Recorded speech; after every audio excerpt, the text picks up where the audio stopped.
नमस्कार. मंजिरी नृत्य कला मंदिरातर्फे मी मंजिरियन सुनीला पोद्दार आपणा सर्व गुरुवर्य मार्गदर्शकांचं, गुरुजनांचं आणि समस्त रसिक प्रेक्षकांचं मनपूर्वक स्वागत करते. आजची ही नृत्य विचार मंथन संध्या म्हणजे एखाद्या कलाकाराच्या लॉकडाऊन मधीलही कठीण मानसिक वैचारिक आंदोलनांना मिळालेलं एक मूर्त रूप. प्रलयाच्या कुशीत नवनिर्मितीचा अंश लपलेला असतो. सृष्टीतील ताल लयबद्ध हिंदोळ्यांमध्ये नृत्यात्मक स्पंदनांचा आभासच जणू लपलेला असतो.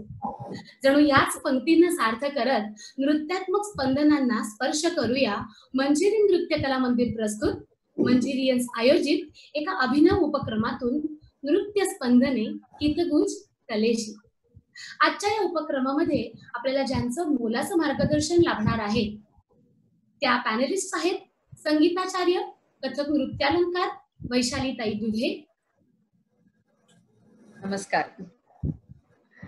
त्यानंतर कथक नृत्यालंकार मेधाताई दिवेकर, कथक नृत्यालंकार रुपालीताई देसाई, कथक नृत्यालंकार डॉक्टर टीनाताई तांबे. खर तर या सर्वच गुरुजनांच्या कार्याचा थोडक्यात आढावा घेणं म्हणजे एखादं शिवधनुष्य पेलण्यासारखं आहे. पण तरीही त्यांचाच आशीर्वाद घेऊन हे आव्हान पेलण्याचा मी प्रामाणिक प्रयत्न करते. आपल्या प्रथम पॅनलिस्ट आहेत संगीताचार्य नृत्यालंकार सौ वैशाली दुधे. डोंबिवली शहरातील प्रथम कथक प्रशिक्षण संस्था मंजिरी नृत्य कला मंदिराच्या त्या संस्थापिका. संगीताचार्य नृत्यालंकार सौ वैशाली दुधे या प्रथितयश कथक नृत्यांगना आणि गुरु असून आदरणीय डॉक्टर सौ मंजिरी देव यांच्या त्या ज्येष्ठ शिष्य आहेत. त्यांनी नृत्य विशारद आणि नृत्यालंकार पदव्या प्रथम श्रेणीत तर कुलगुरू कालिदास संस्कृत विश्वविद्यालय रामटेक येथून नृत्य विषयात रजत पदकासहित MA अशा पदव्या प्राप्त केल्या आहेत.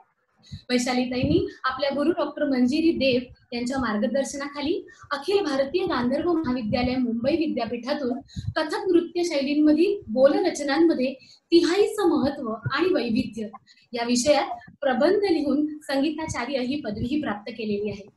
Dance train, Nrityagatha, Nrityarambh, K for Kathak ही त्यांची पुस्तकं प्रसिद्ध असून अष्टनायिका, पदन्यास, पोहोपाजुरी आदी सीडीही त्यांनी निर्मित केलेले आहेत.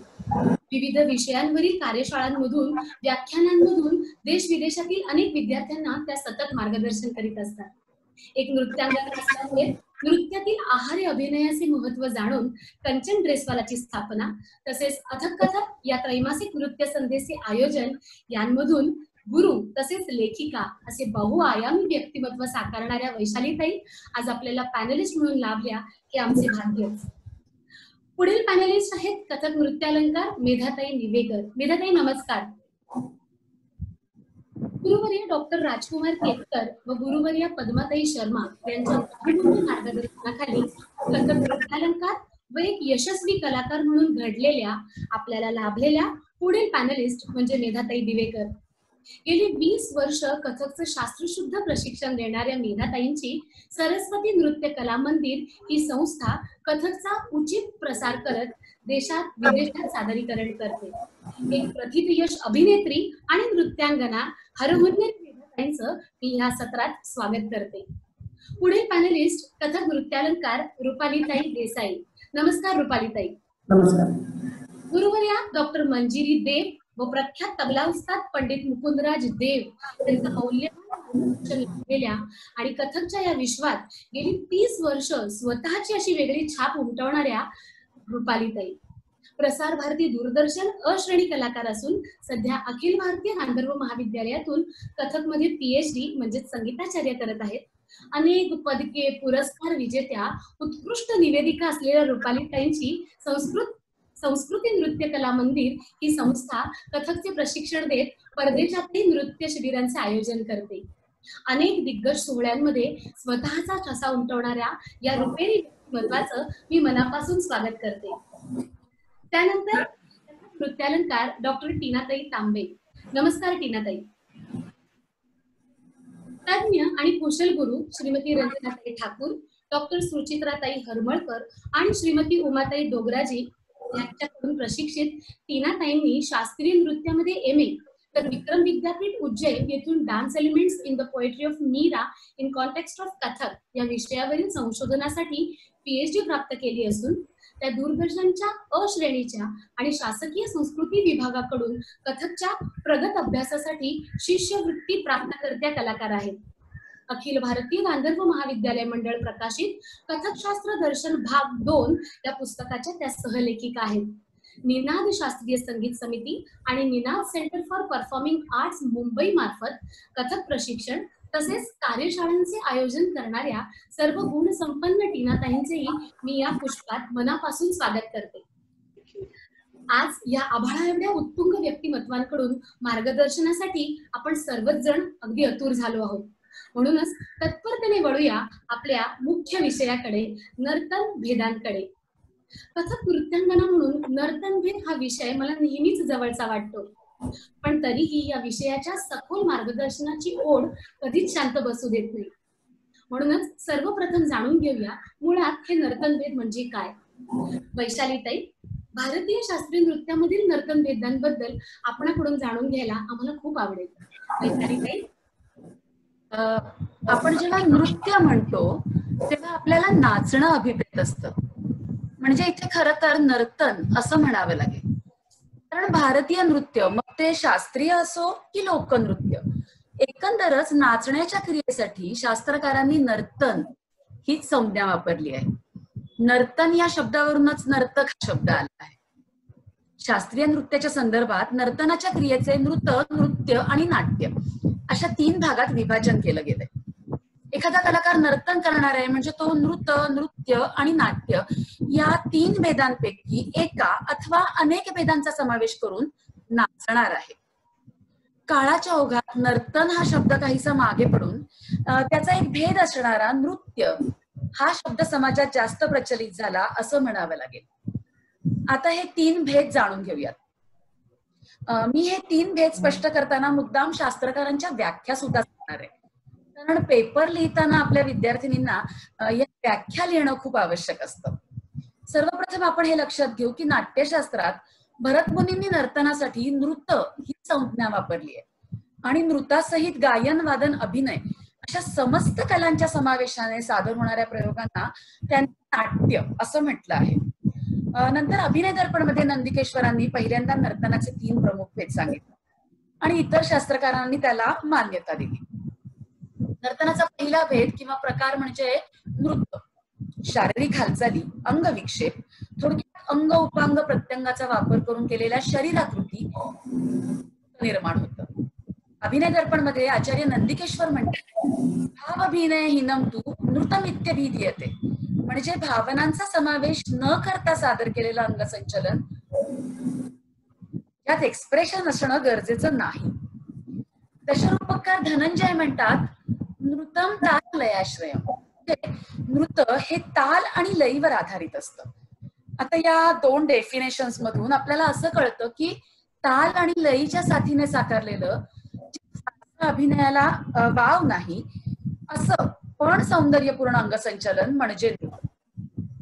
आता छोट्या मुलींना कधी कधी इतकी शास्त्रीय माहिती चटकन समजणं थोडं कठीण जातं, तेव्हा खास त्यांच्यासाठी सोप्या भाषेत एक्सप्रेशनची गरज नसलेला, फक्त छान हसत हसत केलेला एक्सरसाइज सदृश्य नाच, डान्स म्हणजे नृत्य.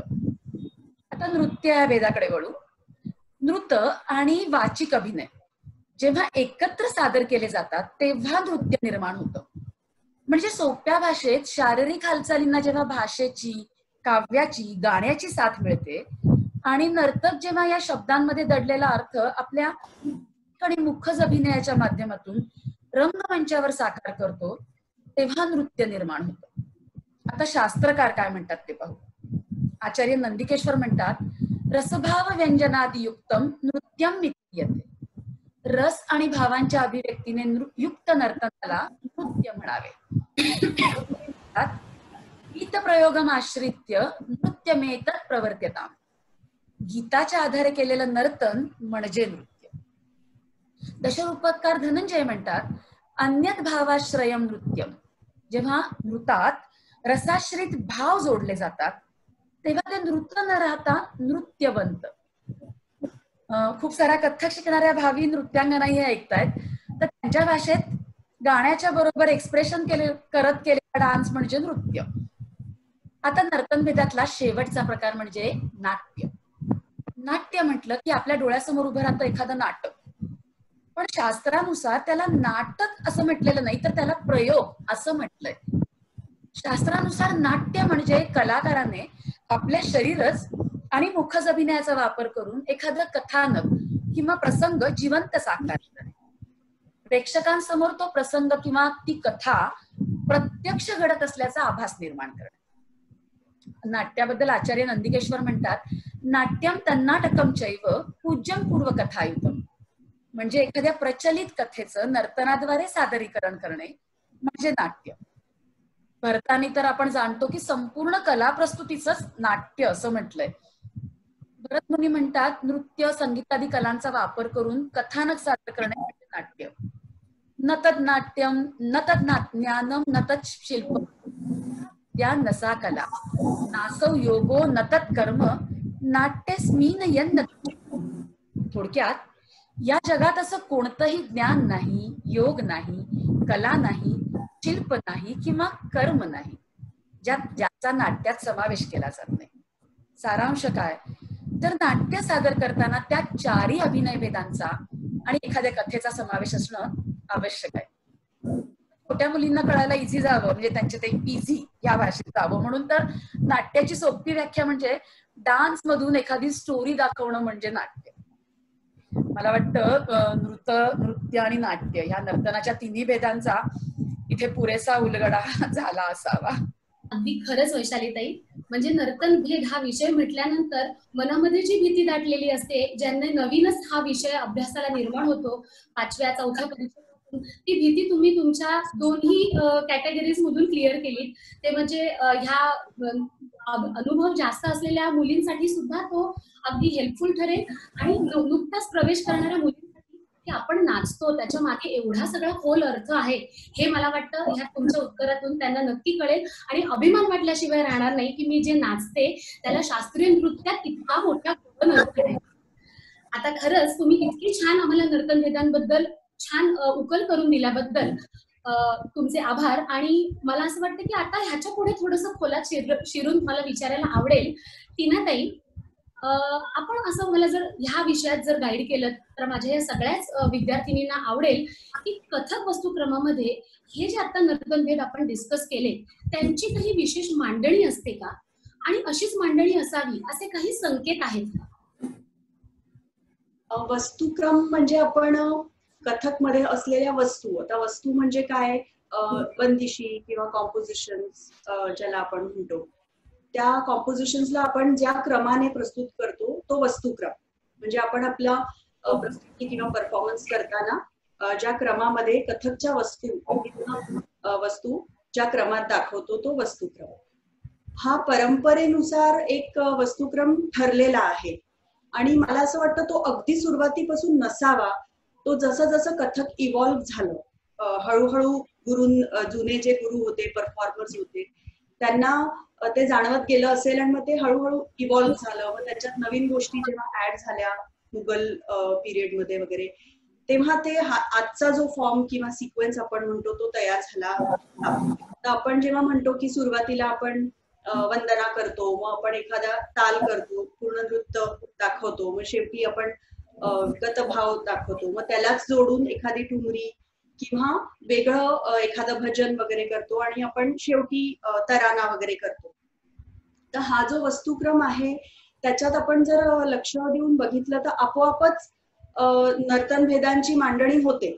म्हणजे एक नृत्याचा वेगळा भाग होतो, एक नृत्याचा वेगळा भाग होतो. पण मला असं वाटतं आपण थोडं मागे जर गेलं तर आपण बघूया की वंदना जी आहे ही अगदी सुरुवातीपासून हा सिक्वेन्सचा भाग नव्हता. म्हणजे आपण म्हणतो हे पूर्वरंगचा भाग होता. म्हणजे स्टेजवर यायच्या आधी, पडदा उघडायच्या आधी, ऑडियन्सच्या समोर यायच्या आधी आपण एक देवाला प्रार्थना करायचो की आपला परफॉर्मन्स निर्विघ्न झाला पाहिजे त्याच्यासाठी.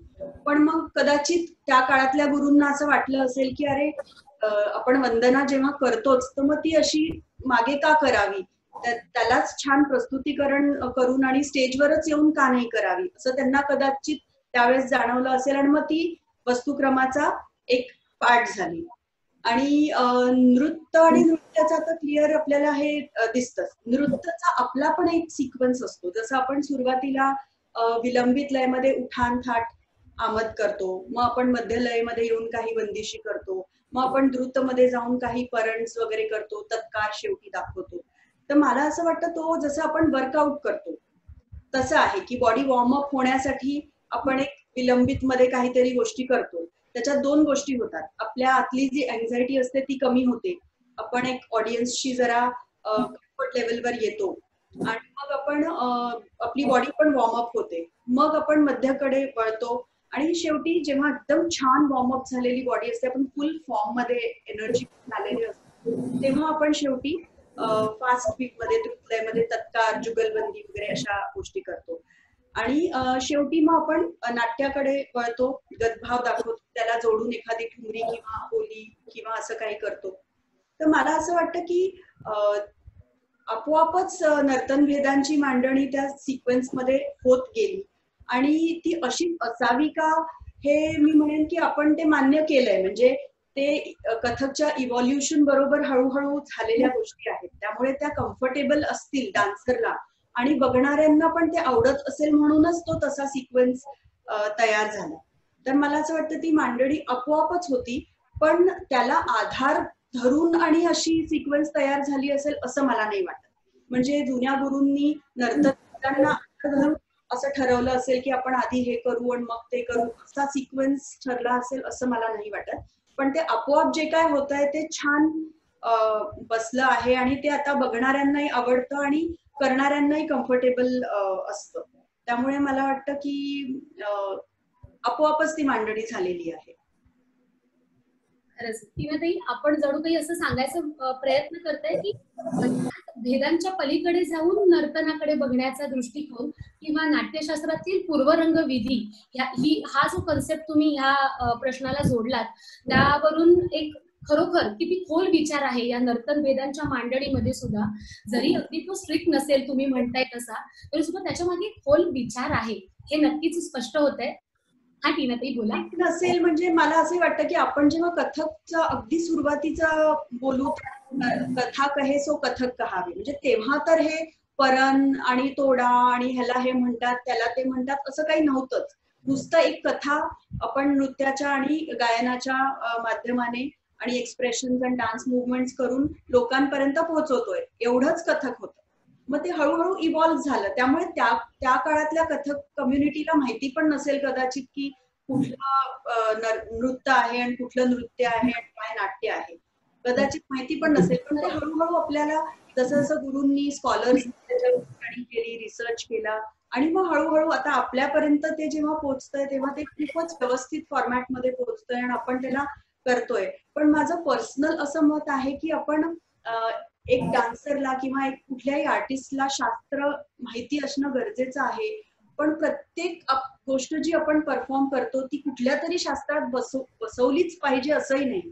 मला असं वाटतं ही एक परफॉर्मिंग आर्ट आहे, त्यामुळे आपण जे काय करतोय ते आय प्लीजिंग आहे, सुंदर आहे आणि बघणाऱ्यांना ते आवडतंय, रसनिर्मिती होतीये, आनंद मिळतोय आणि मग ते एखाद्या कथकच्या टर्म मध्ये किंवा शास्त्राच्या टर्म मध्ये नसेल जरी बसलं तर it's well and good, it's fine. I mean we should accept it happily. खरंय खरंय, अगदी खरंय.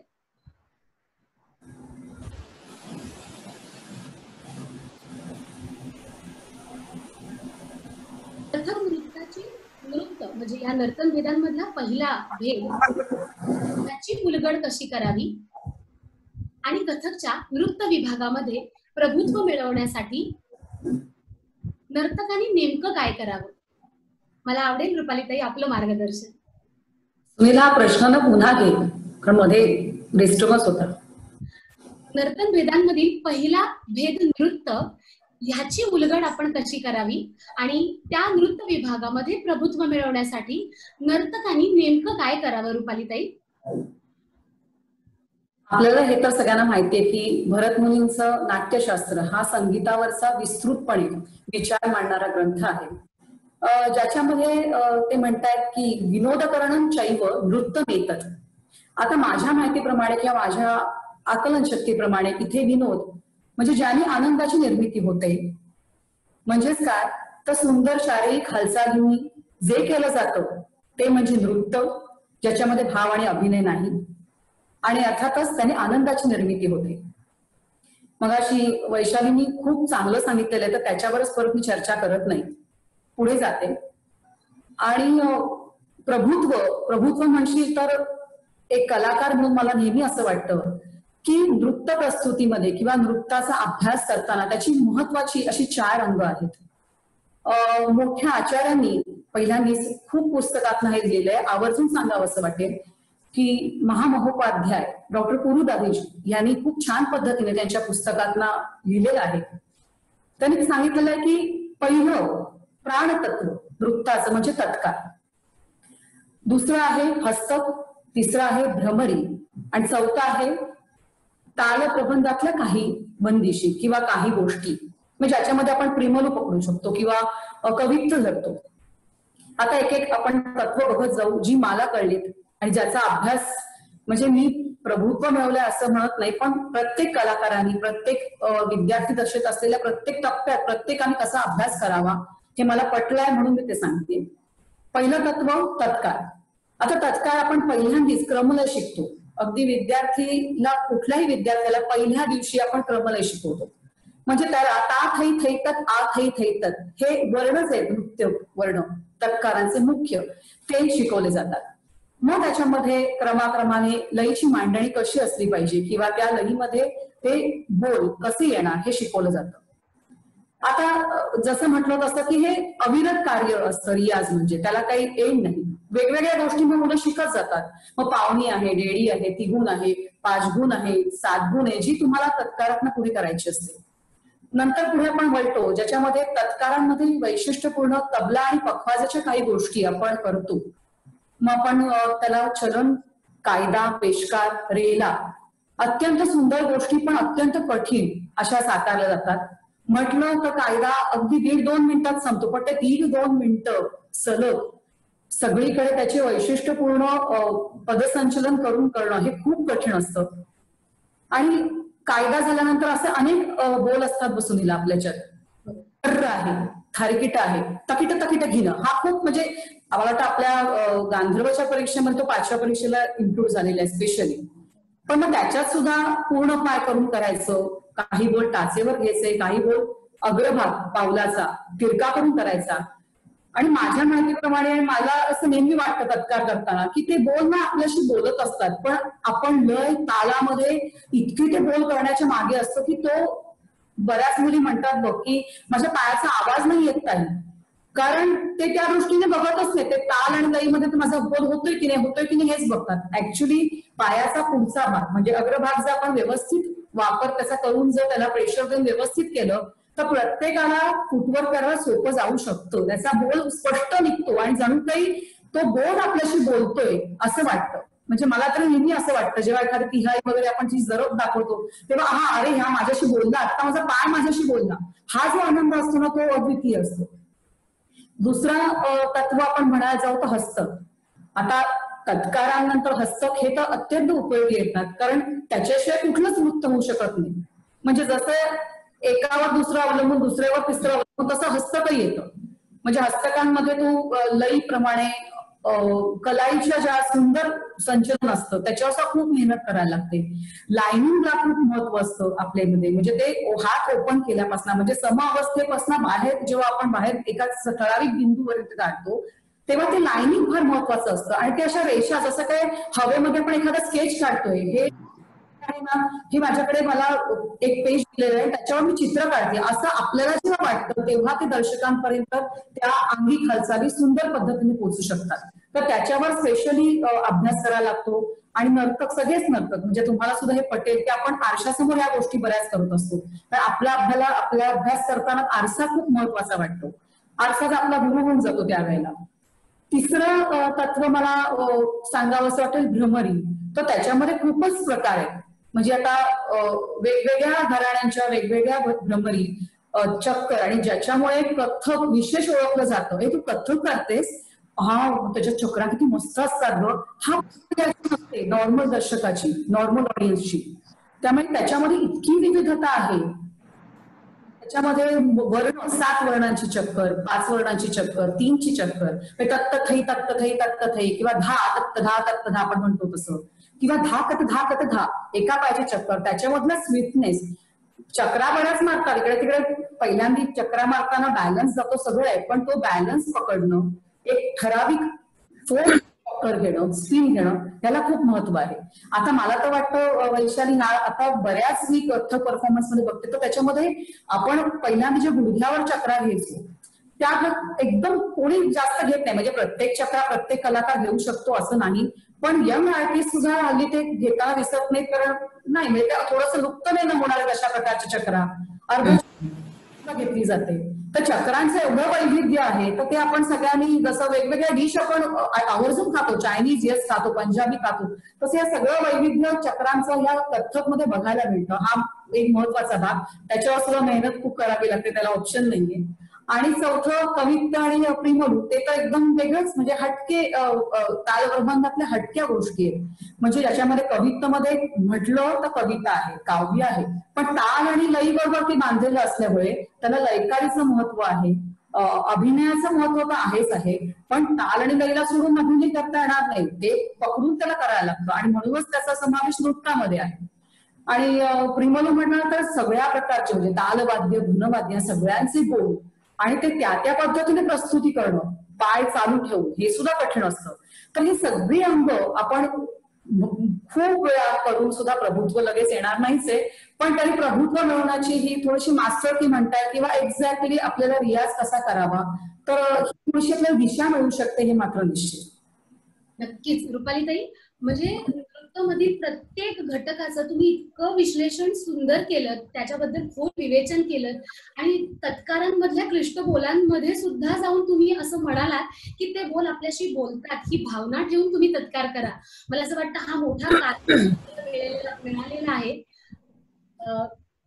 मला सगळ्याच प्रेक्षक वर्गाला सांगायचंय आवर्जून की तुम्हाला ह्या विषयावरती नर्तन भेद हे मार्गदर्शन जे आपल्याला या सत्रातून मिळतंय त्याच्याबद्दल तुम्हाला जे प्रश्न आहेत ते तुम्ही इथे पाठवणार आहात. त्याच्याबद्दल आपल्याला हे मार्गदर्शन करणारे गुरुवर्य त्याच्याबद्दल तुम्हाला नक्की मदत करतील. आता वळूया आपल्या पुढच्या विषयाकडे.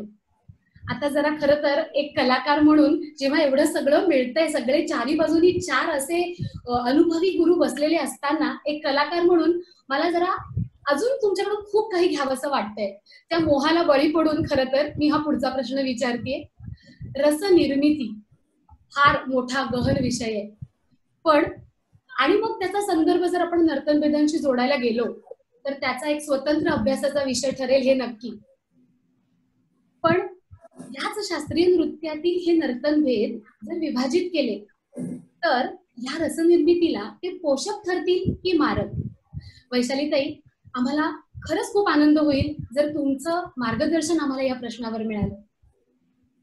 मला विचारतेस तर मी म्हणेन पोषकच ठरेल. थोडा अधिक विचार केला ना की आपल्या असं लक्षात येतं नर्तकांनी प्रेक्षकांना रसनिष्पत्तीपर्यंत घेऊन जाणं सहज सोपं व्हावं, म्हणूनच कदाचित शास्त्रकारांनी हे भेद निर्माण केले असावेत. हा मुद्दा मी अधिक चांगल्या प्रकारे स्पष्ट करण्यासाठी आपण रसभाव सिद्धांताचा एक छोटासा आढावा घेऊयात. रससूत्र काय म्हणतं तर नर्तकांनी रंगमंचावर नाचताना एखादा भाव प्रस्थापित करावा आणि त्याची फलनिष्पत्ती म्हणून प्रेक्षकांमध्ये रसोत्कर्ष घडून द्यावा. इथे नर्तकाच्या नाचामधून भाव परिपोष होणं आणि नुसताच होणं नाही तर उत्तम रीतीने होणं अपेक्षित आहे. कारण शेवटी कोणत्या कलेचं मूळ उद्दिष्ट हे प्रेक्षकांना रसापर्यंत घेऊन जाणं असंच असतं. आता जेव्हा आपण असं म्हणतो की नर्तकाने नर्तनातून प्रेक्षकांना रसांची अनुभूती देणं आवश्यक आहे, तेव्हा नर्तनाच्या नक्की कुठल्या भेदातून रसनिर्मिती झाली इथे गौण ठरतो आणि नर्तनाच्या प्रत्येक भेदातून रस निर्माण व्हायलाच हवेत एवढीच अपेक्षा उरते. थोडक्यात काय तर नर्तनाच्या तिन्ही भेदांमधून रस निर्माण करायला व्हायला हवेत इथपर्यंत आपण आलो. आता सुनीला मी तुझ्या प्रश्नाकडे वळते. शास्त्रीय नृत्याचे नृत्य आणि नाट्य असे वेगवेगळे भेद केल्याने रसांच्या दृष्टीने ते उपयुक्त ठरते की हानिकारक? तर मला वाटतं ते खूप उपयुक्त ठरतं. आता प्रेक्षक समजा शास्त्रीय नृत्यांशी परिचित नसतील तर त्यांना इथे अपेक्षित अनपेक्षित हर तऱ्हेच्या रसांचा खजिना सापडेल. आणि प्रेक्षक मात्र तर जाणकार असतील तर त्यांची देखील ना नर्तनाच्या विशिष्ट भेदाकडून विशिष्ट प्रकारच्या भावनांना आवाहन दिले जाण्याची अपेक्षा असते. आपण कथ्थकच उदाहरण घेऊयात. कथ्थकचं नृत्य म्हणजे काय आहे बघ, आता स्पेसचा वापर करून आपण मुवमेंट्स करतो, ऍबस्ट्रॅक्ट मुवमेंट्स करतो, फास्ट फुटवर्क, वेगवेगळ्या पोझेस, स्टान्स, गतिमान भ्रमरी आणि लयकारीची करामत. या सगळ्यामुळे ना कथ्थकचं नृत्य म्हणजे असीमित ऊर्जा आणि सळसळता उत्साह अशा प्रकारचं झालंय. ही अफाट ऊर्जा वीर, अद्भुत अशा प्रकारच्या रसनिष्पत्तीसाठी नक्कीच पोषक ठरते बघ. बघ समजा मी एक 3 तालात करण सादर करते. धा दिन दिन दा धा दिन दिन दा धा तीन तीन ता ता दिन दिन दा कडे धुन दा तिटता दा दिन दा कडे दा दिन दा कडे दा दिन दा कडे दा दिन दा कडे दा दिन दा कडे दा तुंत दा दांता दांता दा दांता दांता दांता दांता दा.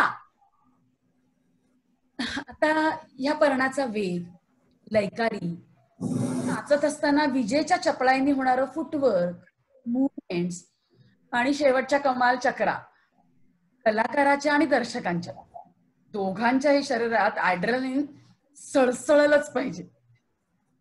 आता नर्तनाचा दुसरा भेद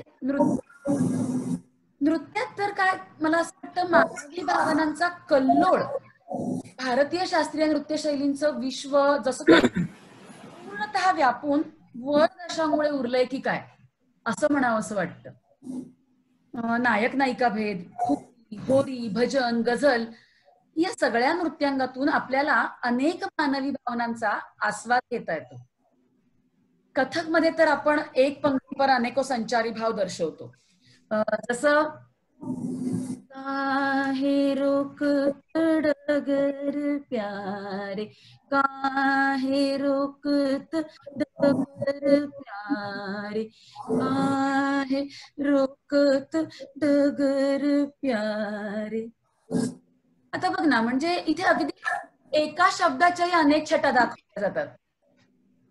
नृत्य म्हणजे भावनांचा बहुरंगी प्रत्यय घडवण्यासाठी इतकं सक्षम आहे असं मला वाटतं.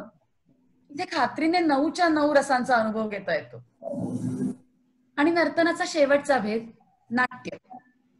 नाट्यात तर एखादी कथाच आपल्यासमोर जिवंत साकार होते. एखादा प्रसंग किंवा कथानक म्हटलं की त्यात सगळ्या ह्युमन इमोशन्स किंवा मानवी भावना करण्याच्या मुबलक संधी उपलब्ध होतात. कुणी एखादी गोष्ट सांगत असेल किंवा ती ऐकताना आपण किती गुंग होऊन जातो. त्यातील व्यक्तिरेखांच्या विचारांशी, भावनांशी आपण सहज एकरूप होऊन जातो. मग नाट्यभेदांतर्गत तर आपल्यासमोर ते प्रत्यक्ष कथानक घडत आहे असा फील घेता येतो. आणि मग रसनिष्पत्तीचे चान्सेस कैक पटीने वाढतात. थोडक्यात काय तर शास्त्रीय नृत्य कितीही प्रकारच्या भेदांमध्ये विभाजित केलं ना तरी रसनिष्पत्ती अनिवार्य आहे. कारण रस शेवटी आपण म्हणतो ना तसं कलांचं सार आहे. वैशालीताई, खरं तर रसनिर्मिती आणि नर्तनभेद हे दोन्ही असे क्लिष्ट कन्सेप्ट की ह्या नावांनाच घाबरून आधी मुली गप्प बसतात की काही त्याच्यावरती बोलायलाच नको आणि ताईने आम्हाला काही विचारायला नको. पण त्याला सुद्धा तुम्ही इतक्या छान पद्धतीने उकल दिलीत की मला असं वाटतं हे सुद्धा त्यांना आता खूप मनापासून आवडायला लागेल. मला खरोखर अजूनही आवडेल मेधाताई ह्याच विषयावरती आपलेही मत मला ऐकायला खूप आवडेल. सुनीला, तुझा प्रश्न आणि त्याला आता वैशालीताईंनी एक उत्तर तर दिलंच आहे की ते अर्थात रसनिर्मितीला हे पोषकच ठरणार. फक्त संगीत रत्नाकर मध्ये जो श्लोक आहे तो काय सांगतो तर गात्र विक्षेप मात्रंतु सर्वाभिनय वर्जितम असं संगीत रत्नाकर मध्ये सांगितलेलं आहे, जे नृत्याच्या बाबतीत आहे. थोडा पुढे जाऊन आपण विचार केला तर मला असं वाटतं की हे जे 3 भेदावरती आपण बोलतोय आजचा विषय तो आहे. जशी त्रिविधा भक्ती करतो आपण, जसे त्रिदोष आवश्यक आहेत शरीराला जरी त्याला दोष म्हटले तरी, जसे त्रिगुण आवश्यक आहेत आणि जसं नृत्याची सुरुवात करायला ब्रह्मा विष्णू महेश ओंकारात्म प्रकट झाले, त्यांचा आशीर्वाद आवश्यक आहे. तर ह्या टेक्निकॅलिटीज आहेत, 3 ह्याच्याशी साधर्म्य सांगणार. आणि आजच्या तारखेची बेरीज केलीच तरी 2 अधिक 1 3च आहे. बरं, आजचा दुसरा योगायोग आंतरराष्ट्रीय योग दिवस आहे. तो सगळीकडे आपण साजरा होताना बघतोय, आपण घराघरात त्याला साजरा करून प्रतिसाद दिला. तर मला सांगायचा मुद्दा असा आहे की आपण या ज्या सगळ्या नृत्य करणाऱ्या, आपण सगळेजण गुरुपदी नाहीच आहोत, आपण विद्यार्थीच आहोत. त्या सगळ्या जणी ह्या 3 भेदांचा, रादर मी असं म्हणेन की हे आपल्यासाठी जे आहे ते त्रिभेद, ह्याच्यावरती आपल्या नृत्याचं सगळं झाड उभं आहे. त्यामुळे ते प्रत्येक ठिकाणी तुला काही ना काहीतरी फळं देऊन जातं. तसंच हे तुझ्या सादरीकरणामध्ये रसनिर्मितीला पोषक हे ठरतच. फक्त त्याचा जर का नाट्याभिनयापर्यंत पोचताना जर का नृत्याचा अतिरेक झाला तर ते कदाचित मारक ठरतं. म्हणजे मला काय म्हणायचंय, पूर्वीच्या गुरूंचे जे मापदंड आहे आणि जे सर्वमान्य झालेले आहे की अभिनय करताना तुमच्या शरीरातनं रस निर्मिती होऊ द्या, तुमचा अभिनय करताना फुटवर्क जास्त झालं तर ते मारक ठरू शकतं. म्हणून अनेक ठिकाणी आपण कवित्व सादर करताना आता जी ती म्हणाली की आपण आधी अभिनय हा संचारी भावातनं निर्माण करतो. म्हणजे एका कवित्वमधनं आपण जवळजवळ 10 पात्र उभी करत असतो. स्थल आणि काल याच्या मधली सीमारेषा आपण असतो. तर लच्चू महाराजींचं जर तू सगळ्यांना नाचत गोपालला आलं कवित्व माहिती आहे, तर आपण तो नाचत गोपालला आलं तिथे आपण विचार करतो की अरे हा कृष्ण किती वर्षाचा आहे ताई. झालं पहिला रस निर्मितीचा प्रश्न मुलगी विचारते. आपण म्हणतो अगं पुढे काय आहे त्या कवितेमध्ये, गोवर्धन लीला दाखवली आहे, त्यांनी तो हे केलाय आणि त्याला बघून झालंय, म्हणजे कृष्णाचं वय हे 10च्या आत आहे, मग तू तशी वाग न ग. म्हणजे आपण त्याचं नृत्य हे त्याच्यामध्ये घालत असतो, त्या ढाच्यामध्ये. मग आपण जातो की नाचत गोपाल लाल कधे किती घे घे तणान राधा मुस्कान आन. इथे राधा आपण त्याच्यावर प्रेम करणारी नाही तर त्याच्याकडे आदराने बघणारी दाखवतो. राधा मुस्कान आन धाकड धुंकट घेन नडा मुरली धर अधरली सावरेन. आता इथे सावरेन एकताना अख्खं गोकुळ त्याच्यामध्ये रंग झालेला आहे. या अर्थाने आपण ती कविता जशी हळूहळू रसनिर्मितीकडे नेतो, त्या पद्धतीने हे तिन्ही भेद जे आहेत ते एकावर एक वरची कडी वरची कडी वरची कडी, म्हणजे I will treat for the common viewers किंवा जनरल ऑडियन्स असतो. हे 3 भेद जे आहेत ना, it's like a joint family. तू एकाला वेगळं काढलंस तर तुला तो असं वाटेल की नाही नाही हे आपल्याला घरात आजी बिज्जी पाहिजे, हा ती असू दे. मग त्याच्यानंतर तू म्हणशील की नाही काका काकू आणि आत्या मामा मावशी पाहिजेच की. तो नृत्य भाग झाला, कारण त्यांच्यामुळे असं ते सगळं इकडनं इकडे परमिटेशन कॉम्बिनेशन, एखादी परमिशन घ्यायची असेल तर त्यांचा फार मोठा वापर होतो.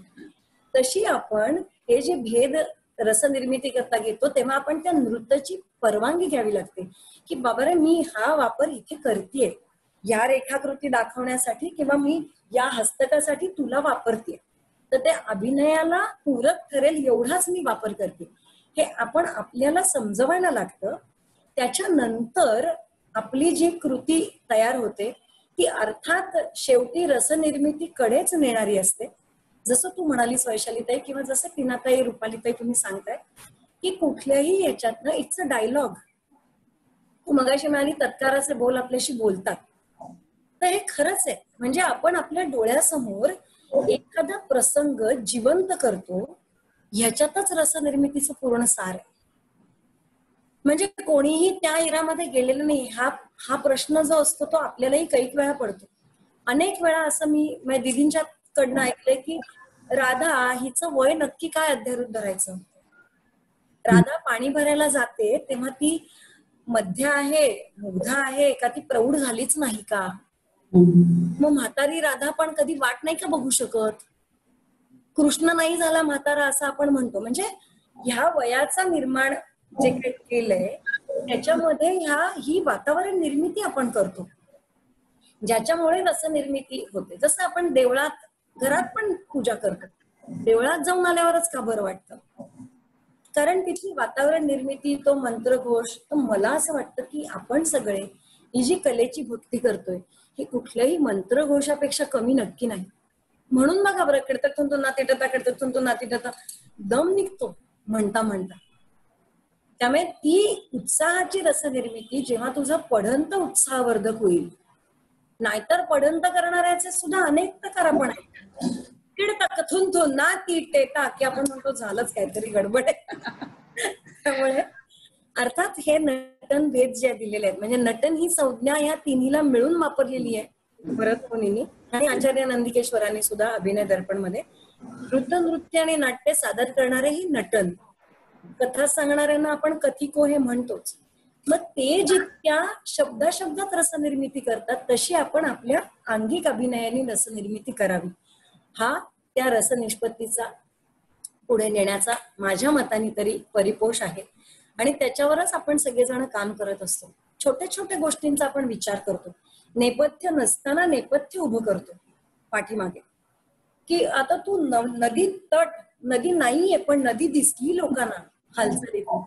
हे हस्तमुद्रा जे आहेत ह्या नृत्याचा भाग आहे, पण तो नाट्यामध्ये आल्यानंतर तो रसनिर्मितीकडे नेतो, की कोणाला थंडी वाजल्यासारखं वाटेल, कोणाला त्याच्या खाली औदुंबराच्या छायेत बसल्यासारखं वाटेल.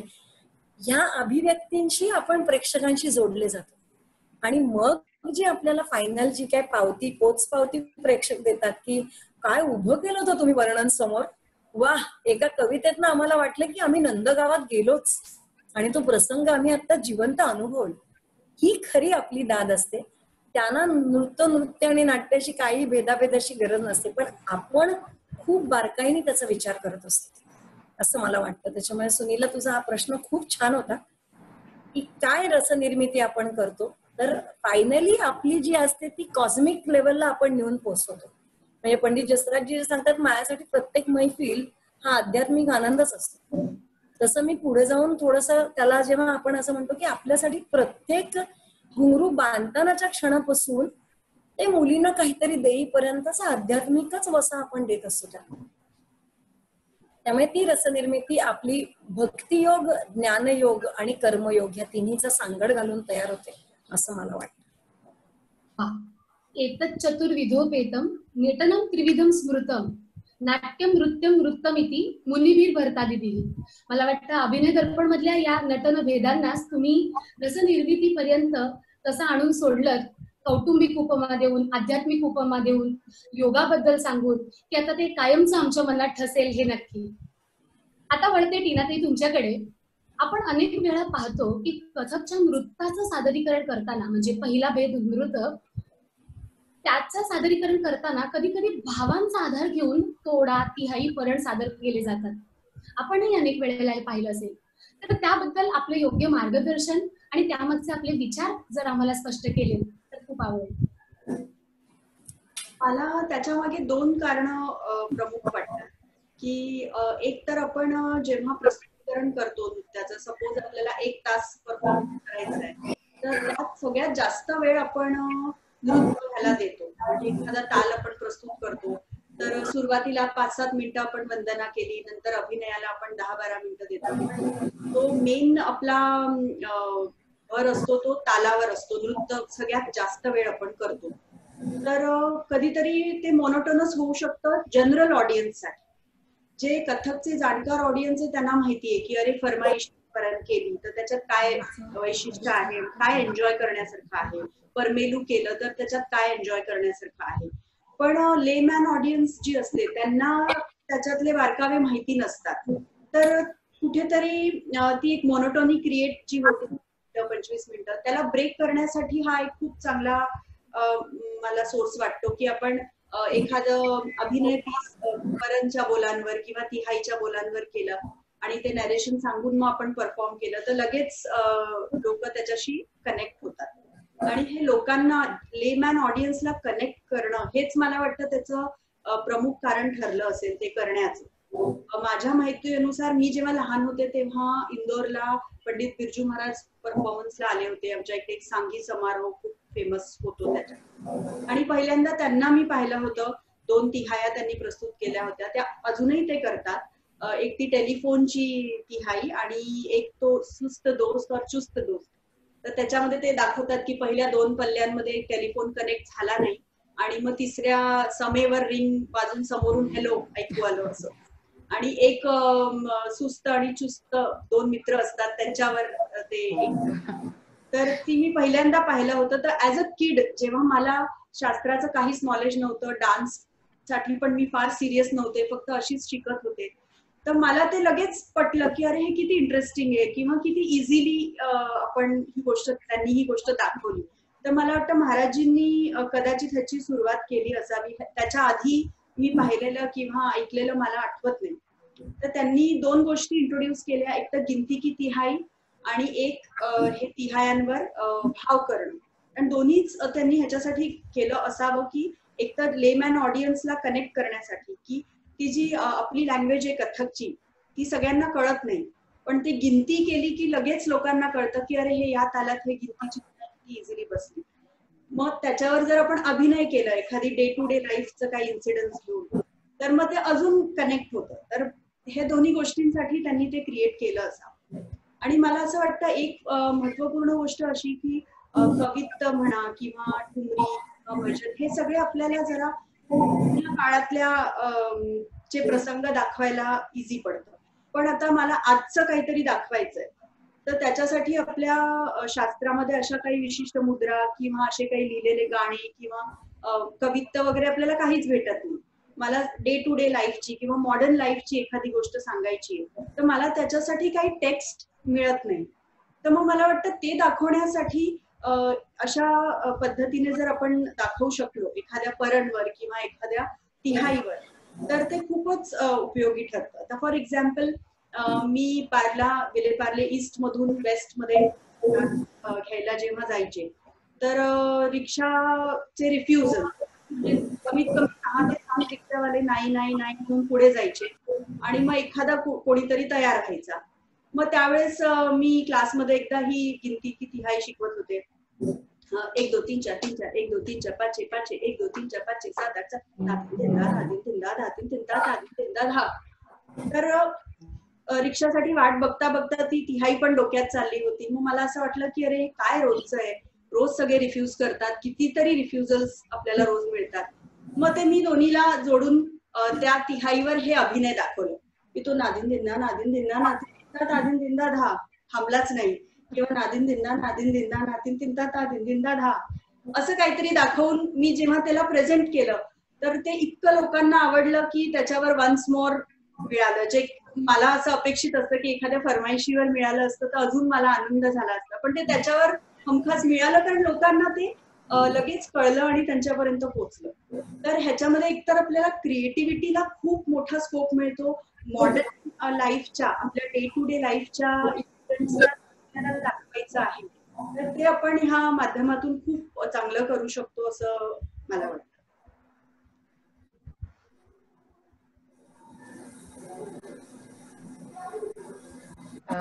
मला असं वाटतंय सुनीलाचा नेटवर्कचा काहीतरी प्रॉब्लेम झालाय वाटतं. तर याच्यावर पुढे मला रुपाली ताईचं पण मत आवडेल ऐकायला. सेम म्हटलं त्याच्यावर. टीना, तुझे सांगितलंस ना की लेमॅनला या गोष्टी जवळच्या वाटायला लागतात आणि कथककडे येणारा ऑडियन्सही वाढतो की ह्याच्यात थोडंसं आपल्याला कळतंय काहीतरी. आणि आता हे म्हणजे म्हटलं नेटवर्क इतकं वाढलेलं आहे की आपण लाईव्ह शोज खूप बघतो, ऑनलाईन सुद्धा बघायला लागलो या आताच्या परिस्थितीप्रमाणे. पण तरीही जेव्हा नर्तक म्हणून आपण जेव्हा अशी काही गोष्टी करायला जातो तेव्हा खूप दक्षता बाळगायला लागतात. हे मी सगळ्या विद्यार्थिनींना सांगते, कारण या सगळ्या परफॉर्मर आहेत त्यामुळे त्यांना या सगळ्या गोष्टींची माहिती आहे. कारण एखादी समजा तिहाई, जसं टीनाने अतिशय सुंदर अभिनय करून तर तिहाई सांगितली, तर त्या तिहाईचा लहेजा तिने बदलला नाही पाहिजे पायाने. म्हणजे कोणी पण काय पण करेल, म्हणजे पायाने काही न करता अभिनय कोणी पण करेल असं नाही व्हायला पाहिजे. तर त्या गुरूंनी शिकवलेल्या एखाद्या बंदिशीचा लहेजा न बदलता तुमची कल्पनाशक्ती लावून गुरु तुम्हाला मार्गदर्शन देतो. आता आम्ही आमच्या सुद्धा आयडियाज वापरतो, पण कल्पनाशक्ती कशी, तर तुमचं ऑब्झर्वेशन पॉवर खूप जास्त लागते. थोडंसं सांगली जसा हिचा प्रवास आहे तसा ज्या वेळेला मी ऍक्टिंग लाईन मध्ये होते आणि मी सिरियल शूटिंगला जायचे, तर ठाणा टू गोरेगाव प्रवास, तो म्हणजे 8:23 ची गाडी, 8:10 ची गाडी, त्यात ती शूटिंगची बॅग, ते सगळं घेऊन जायचं, मेकअपचं सगळं. तर त्यावेळेला असं असं खूप वाटायचं की बापरे आता ह्याच्यातनं कसं. पण आता त्याचा अनुभव मी इथे दाखवू शकले. म्हणजे एक ही म्हणजे कसं परफॉर्मन्स मध्ये मी एक करते, परण करते, प्रेमलुपरणे तावड थुंगा तक्कीट थुंगा. मग ती घरातनं निघते बाई, घरातनं ऑफिसला जाणारी बाई काय काय करत निघते ते पहिल्यांदा दाखवायचं. आणि त्याच्यानंतर मग ती धक्काबुक्की की मला गाडी पकडायची, अगं तू मागे काय तिकडे इकडे एक तर कधी गता तू कधी गता गाडी. मग तेव्हा पर्सच गेली, मग पर्स घेतली आणि पर्स घेतली तर माझी गाडी पण पकडता येत नाही. मग अचानक ती गाडी काही करून चढली मी आता एकदा गाडीमध्ये. तर तो अभिनय करता करता, फुटवर्क करता करता आपल्या कल्पनाशक्तीची जोड, म्हणजे आपण रिहर्सलला आपण ती इथे लुक देतो, पण ऑन द स्पॉट मूड मध्ये जेव्हा आपण स्टेजवर करतो तेव्हा लुक सुद्धा बदलू शकतो, पण पाय बदलत नाही. आणि हे सगळी ही गुरुची देणे आणि त्यांनी आपल्याकडनं एवढं करून घेतलेलं असतं फुटवर्क, त्याच्यामुळे ते इझिली पॉसिबल होतं. आणि अजून मी एक सांगू शकेन की जसं महाराजांनी गिनतीची तिहाई आणि त्याच्यावरचा भाव प्रदर्शनाचं आणलं, त्याचप्रमाणे हा कथ्थकला मिळालेला नवीन आयाम आहे किंवा ही नवीन जोड आहे, आधुनिकतेची झालर आपण कथ्थक मध्ये पाहायला लागलोय आणि जी सगळ्यांना आवडतीये, भावतीये, एवढंच मला म्हणता येईल. त्याच्यात मला असं सांगायला आवडेल की आता आपल्या वस्तुक्रमामध्ये तिहाई हे एक ऍडिशन झालंय, तर परमनंट ती गोष्ट आपण अडॅप्ट केली आणि ती आपल्याला आवडली दाखवायला आणि बघणाऱ्यांना पण. आणि रुपालीताई तू जसं पहिले म्हणाली की कुठल्याही बोलावर काहीही बसवायचं असं नाही, म्हणजे माझं असं मत आहे की प्रत्येक बोलाला एक फ्लो असतो, एक थ्रो असतो, उतार चढाव असतो. म्हणजे ते ऐकून ती फिलिंग ती आतून क्रिएट झाली पाहिजे ऑर्गॅनिकली. म्हणजे आता मी आज ठरवलं की मी ह्या परांवर हा अभिनय बसवेल असं नाही, तर एखाद्या बंदिशीला ऐकून मला असं वाटलं पाहिजे आतून की अरे यार ह्याच्यावर असं काहीतरी दाखवलं तर चांगलं दिसेल, किंवा ते रिलेट झालं पाहिजे ऑर्गॅनिकली, तरच ते चांगलं दिसेल. असं जबरदस्ती एखादा अभिनय तरी ह्याच्यावर बसवायचा असं ते नाही झालं पाहिजे, असं माझं मत आहे. म्हणजे तू म्हणतेस ना तसं जर ते व्यवस्थित झालं तर लोणचं कसं मुरतं, स्वाद कसा येईल ना, तशी ती बंदिश लोकांपुढे जाते आणि मग अप्रिसिएशन मिळाल्यावर वाटतं आहा आपण खरंच आपण म्हणजे करेक्ट, आपला चॉईस करेक्ट होता असं वाटतं. पण मला वाटतं ते अनुभवावरून येतं, म्हणजे आपण जसे जसे आपण कार्यक्रम करत जातो आपल्याला रिस्पॉन्स मिळत जातो, आपली बुद्धी वाढत जाते त्या आर्ट फॉर्म साठी, तर ते आपोआप होतं. म्हणजे असं गुरु एक दिवस बसून आपल्याला शिकवू शकत नाही की अभिनय चांगला दिसेल. ते आपोआप आपण ऍज अन आर्टिस्ट जेव्हा सतत रियाजात किंवा सतत थॉट मध्ये असतो तेव्हा ते आपोआप होऊ लागतं. म्हणून आपण म्हणतो की ती मॅच्युरिटी किंवा ती डेप्थ त्याच्यात यायला लागते. मला ना महाराजींचं एक सांगायचंय. महाराजींना जेव्हा मी एकदा इंटरव्ह्यू, कारण तिहाई या विषयामध्येच मी प्रबंध दिल्यामुळे महाराजींशी मी हे विषय डिस्कस केला होता की महाराजी तुम्हाला कसं हे सुचतं आणि आम्हाला हे सुचण्यासाठी आम्ही काय करायला हवे. तर त्यांनी सांगितलेलं की तुम्ही ना तुमचे डोळे सगळे पंचेंद्रिय उघडी ठेवा आणि लहान मुलाच्या कुतूहलाने जगाकडे बघा. मुलाच्या कुतूहलाने जगाकडे पाहिल्यावर तुम्हाला प्रत्येक गोष्टीत नृत्य घडलेलं दिसेल आणि मग आपण तो एक ऍटिट्यूड ठेवला की आपल्याला त्या बरोबर त्या तशा प्रकारच्या तिहाया सुचायला लागतात. ऑब्झर्वेशनवर महाराजजी हे पण म्हणतात की मला असं वाटतं पहिल्यांदा त्यांनीच प्रकृती हे शी कथकला रिलेट केलं की आपण हात ठेवतो तो ब्रांच सारखा आहे, मग ते त्रिभंग जेव्हा होतो तिसरा ब्रेक तेव्हा ते पानासारखं आहे. तर त्यांनी कुठेतरी प्रकृतीशी नृत्याला जोडलं आणि त्याच्यामध्ये हे जे नवीन मॉडर्न एलिमेंट्स आणले जे आताच्या ऑडियन्सला खूप कनेक्ट करतात. मला वाटतं हे फारच एक महत्वपूर्ण योगदान आहे. मला इथे एक सांगायला आवडेल, आपण आता सगळे अभिनय तिहाईवरती चर्चा करतोय, तर ह्याचा म्हणजे अर्थात पद्मा दिदी ह्या लक्ष्मी महाराजांच्या गंडाबंध शागिर्द असल्यामुळे त्यांचे दोन खूप फेमस घातक तुंगावरती वेगळे अभिनय त्या सादर करतात. एक राधाकृष्ण छेडछाड आहे आणि एक 3 देवी देवता चंद्र सूर्य लक्ष्मी पार्वती सरस्वती यांना नमन. त्या गोष्टी शिकवत असताना त्याच्यामध्ये एक सुद्धा इकडचा हस्तक इकडे झाला की त्याचा अर्थ कसा बदलतो. माहिती एक बंदिश शिकताना सुद्धा जसं आता तू म्हणालीस की विचार करावा लागतो, कुठेतरी काहीतरी कोरिओग्राफी करून चालत नाही. तर ती बंदिश शिकताना जो काय लागलेला वेळ आणि त्यांनी जे काय बारकाव्याने ते बसवलंय, म्हणजे ती थॉट प्रोसेस किती मोठी असेल. तिहाई ही त्या मनाने काय होतं की आपण प्रासंगिक रिलेट करतो, पण जेव्हा तू काहीतरी अध्यात्माशी जोडतेस त्यावेळेला ती ऍक्शन जरा जरी तसूभर सुद्धा हल्ली तरी त्याचा खूप मोठा इम्पॅक्ट बदलून जातो प्रेक्षकांवरती होणारा. आणि मग असं वाटतं की नाही, ही रचना ह्या परंपरेनुसार आपण करत नाही आहोत. तर हे जे नृत्यावरती अभिनय करणे आणि त्याचबरोबरीने त्यांनी सांगितलं होतं की जसं तू म्हणलीस की बिरजू महाराज म्हणाले लहान मुलांसारखं तुम्ही सगळीकडे बघा, तसं त्यांनी जेव्हा नायिका भेदांवरती आपण जे करतो तेव्हा त्यांनी सांगितलं की घरी येणारी प्रत्येक स्त्री, झाडूवालीपासून ते महाराणीपर्यंत प्रत्येक स्त्रीला तुम्ही ऑब्झर्व करा, त्याच्यात तुम्हाला एक वेगळी नायिका सापडेल जी ह्या कुठल्याही भेदांमध्ये बसत नाही, ना नाट्याच्या भेदात बसते ना नायिकेच्या भेदात. त्यामुळे तो किती प्रगल्भ विचार आपण घेऊन पुढे जातो आणि मग त्या तिहाईची मजा किंवा तिहाईचे बोल हे लोकांपर्यंत खूप सहज होतं. म्हणजे बुद्धीने नाचावं लागतं तिहाई अभिनय करताना किंवा रचनेवर अभिनय करताना, असं त्याच्यातनं आपल्याला अधोरेखित करता येतं असं मला वाटतं. तर इतकं छान सगळं चालू आहे, एकानंतर एक तुम्ही इतकी छान त्याबद्दल आम्हाला अजून अजून माहिती देत आहे की हे थांबूच नाही असं वाटतंय. पण आवर्जून इथे उल्लेख करावासा वाटतोय की आपण कार्यक्रम सुरू केल्यापासून 5व्या मिनिटापर्यंत 100 जण आपल्याला जॉईन झाली होती. त्यातून अनेक प्रश्नही त्यांनी पाठवलेले आहेत. जसं आपल्याला वेळ मिळेल तसं आपण त्या प्रश्नांना हात लावू. पण तरी सुद्धा आपण घेत असलेल्याच प्रश्नांपैकी एक प्रश्नाबद्दल आता नेमकं चॅटमध्ये मी पाहिलं आहे. एक नृत्य शिक्षिका आहे, त्यांनी आपल्याला या कवितेबद्दलच काही गोष्टी विचारलेल्या आहेत. वैशालीताई, मला आवडेल जर तुम्ही त्या प्रश्नाकडे जरा तुमच्या मार्गदर्शनाने आम्हाला तृप्त केलं तर. सगळ्यांना एक प्रश्न, एक शंका कायम भेडसावते, ती म्हणजे कवित्व आणि तराणा ह्यांचा समावेश नक्की या नर्तन विधांपैकी कशात करायचा? तू आता हा जो प्रश्न विचारलास ना, तो एक अतिशय गुंतागुंतीचा विषय. सगळ्या कथ्थक विश्वात या प्रश्नाबद्दल अनेक मतमतांतरे आहेत. नॉर्मली काय होतं, तालांगत सादर होणाऱ्या तोडा, तुकडा, परण, तिहाई सारख्या बंदिशी या कथकच्या नृत्यभेदाचा भाग असतात. मग तालाचीच एक बंदिश असलेलं कवित्व हे सुद्धा कथकच्या नृत्याचाच भाग म्हणावं लागतं. आता बघा, मगाशी आपण नृत्याची व्याख्या बघितली. नृत्य म्हणजे अमूर्त स्वरूपाचं नर्तन आहे. नृत्यातून कोणताही विशिष्ट अर्थ प्रकट होत नाही. नृत्यात अभिनयाला स्थान नाही. मग इथे खरा गोंधळ सुरू होतो की कवित्वाच्या बंदिशी तर साहित्यातूनही अर्थवाही असतात, शिवाय त्यांच्या नर्तनातूनही त्यांचा अर्थ स्पष्ट होतो. मग परत आपण कन्फ्युज होतो की कवित्व नृत्यात धरावं की नृत्यात. तर आपण असं म्हणतो की अभिनयासहित साहित्याचा समावेश करून लयतालबद्ध नर्तन करणे म्हणजे नृत्य. कवित्वामध्ये तर अर्थपूर्ण काव्यही असतं, ते एखाद्या तालात निबद्धही असतं. साधारण देवी देवतांच्या स्तुतीवर किंवा मग श्रीकृष्ण लीलांवर वगैरे आधारित असतात कवित्व. तेव्हा त्यातून अभिनय करायलाही पुरेसा वाव असतो.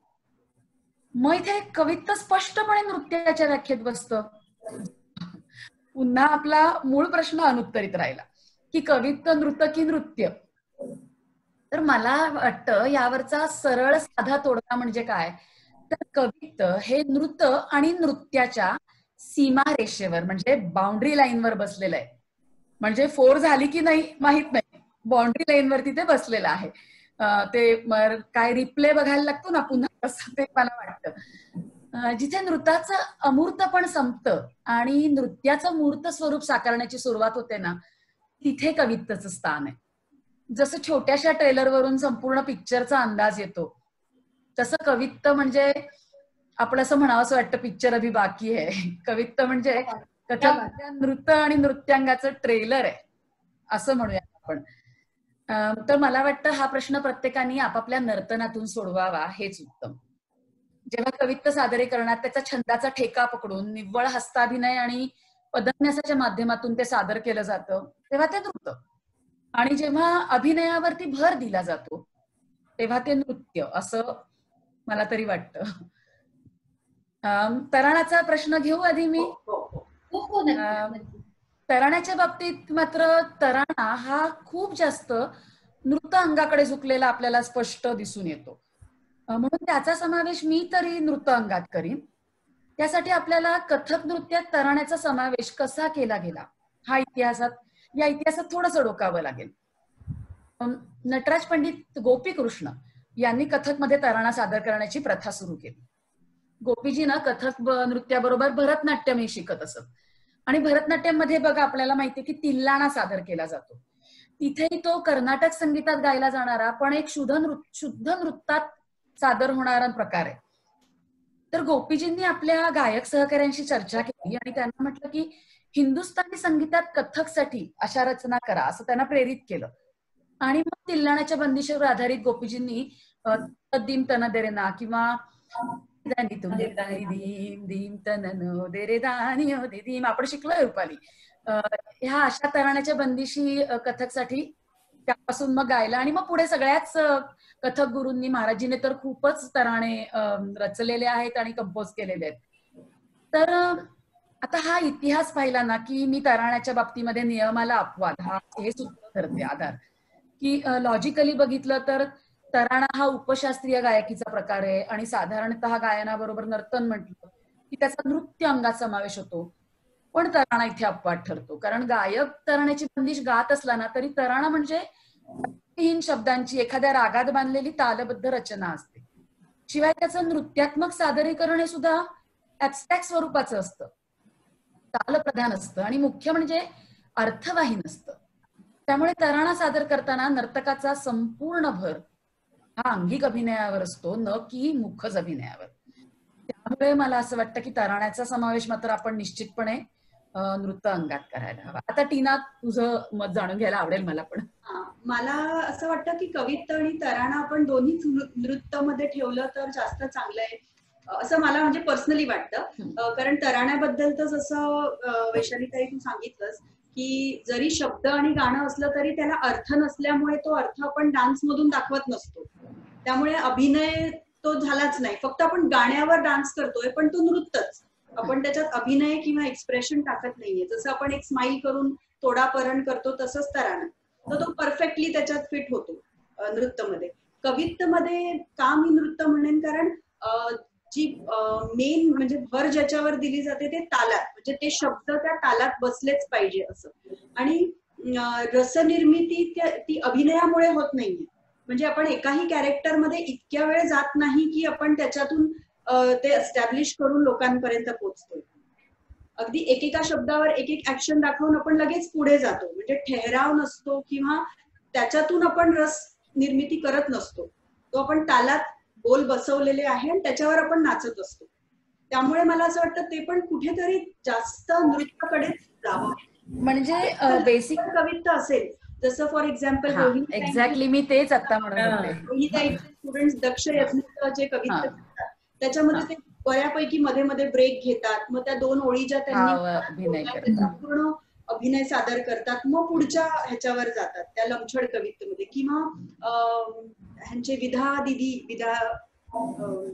पण आहेत, विभा दादीजींचे पण आहेत काही लमछड कविता ज्याच्यामध्ये पूर्ण स्टोरी किंवा पूर्ण नायिका दिसून येते. त्याला आपण नृत्यात मी आता ऍक्च्युअली तोच घेतला होता. फक्त मला असं डोक्यात होतं की जेव्हा आपण लहान मुलींना साधारण एक मध्यमापूर्णपर्यंत विद्यार्थ्यांना शिकवतो तेव्हा ते नृत्याच असतं.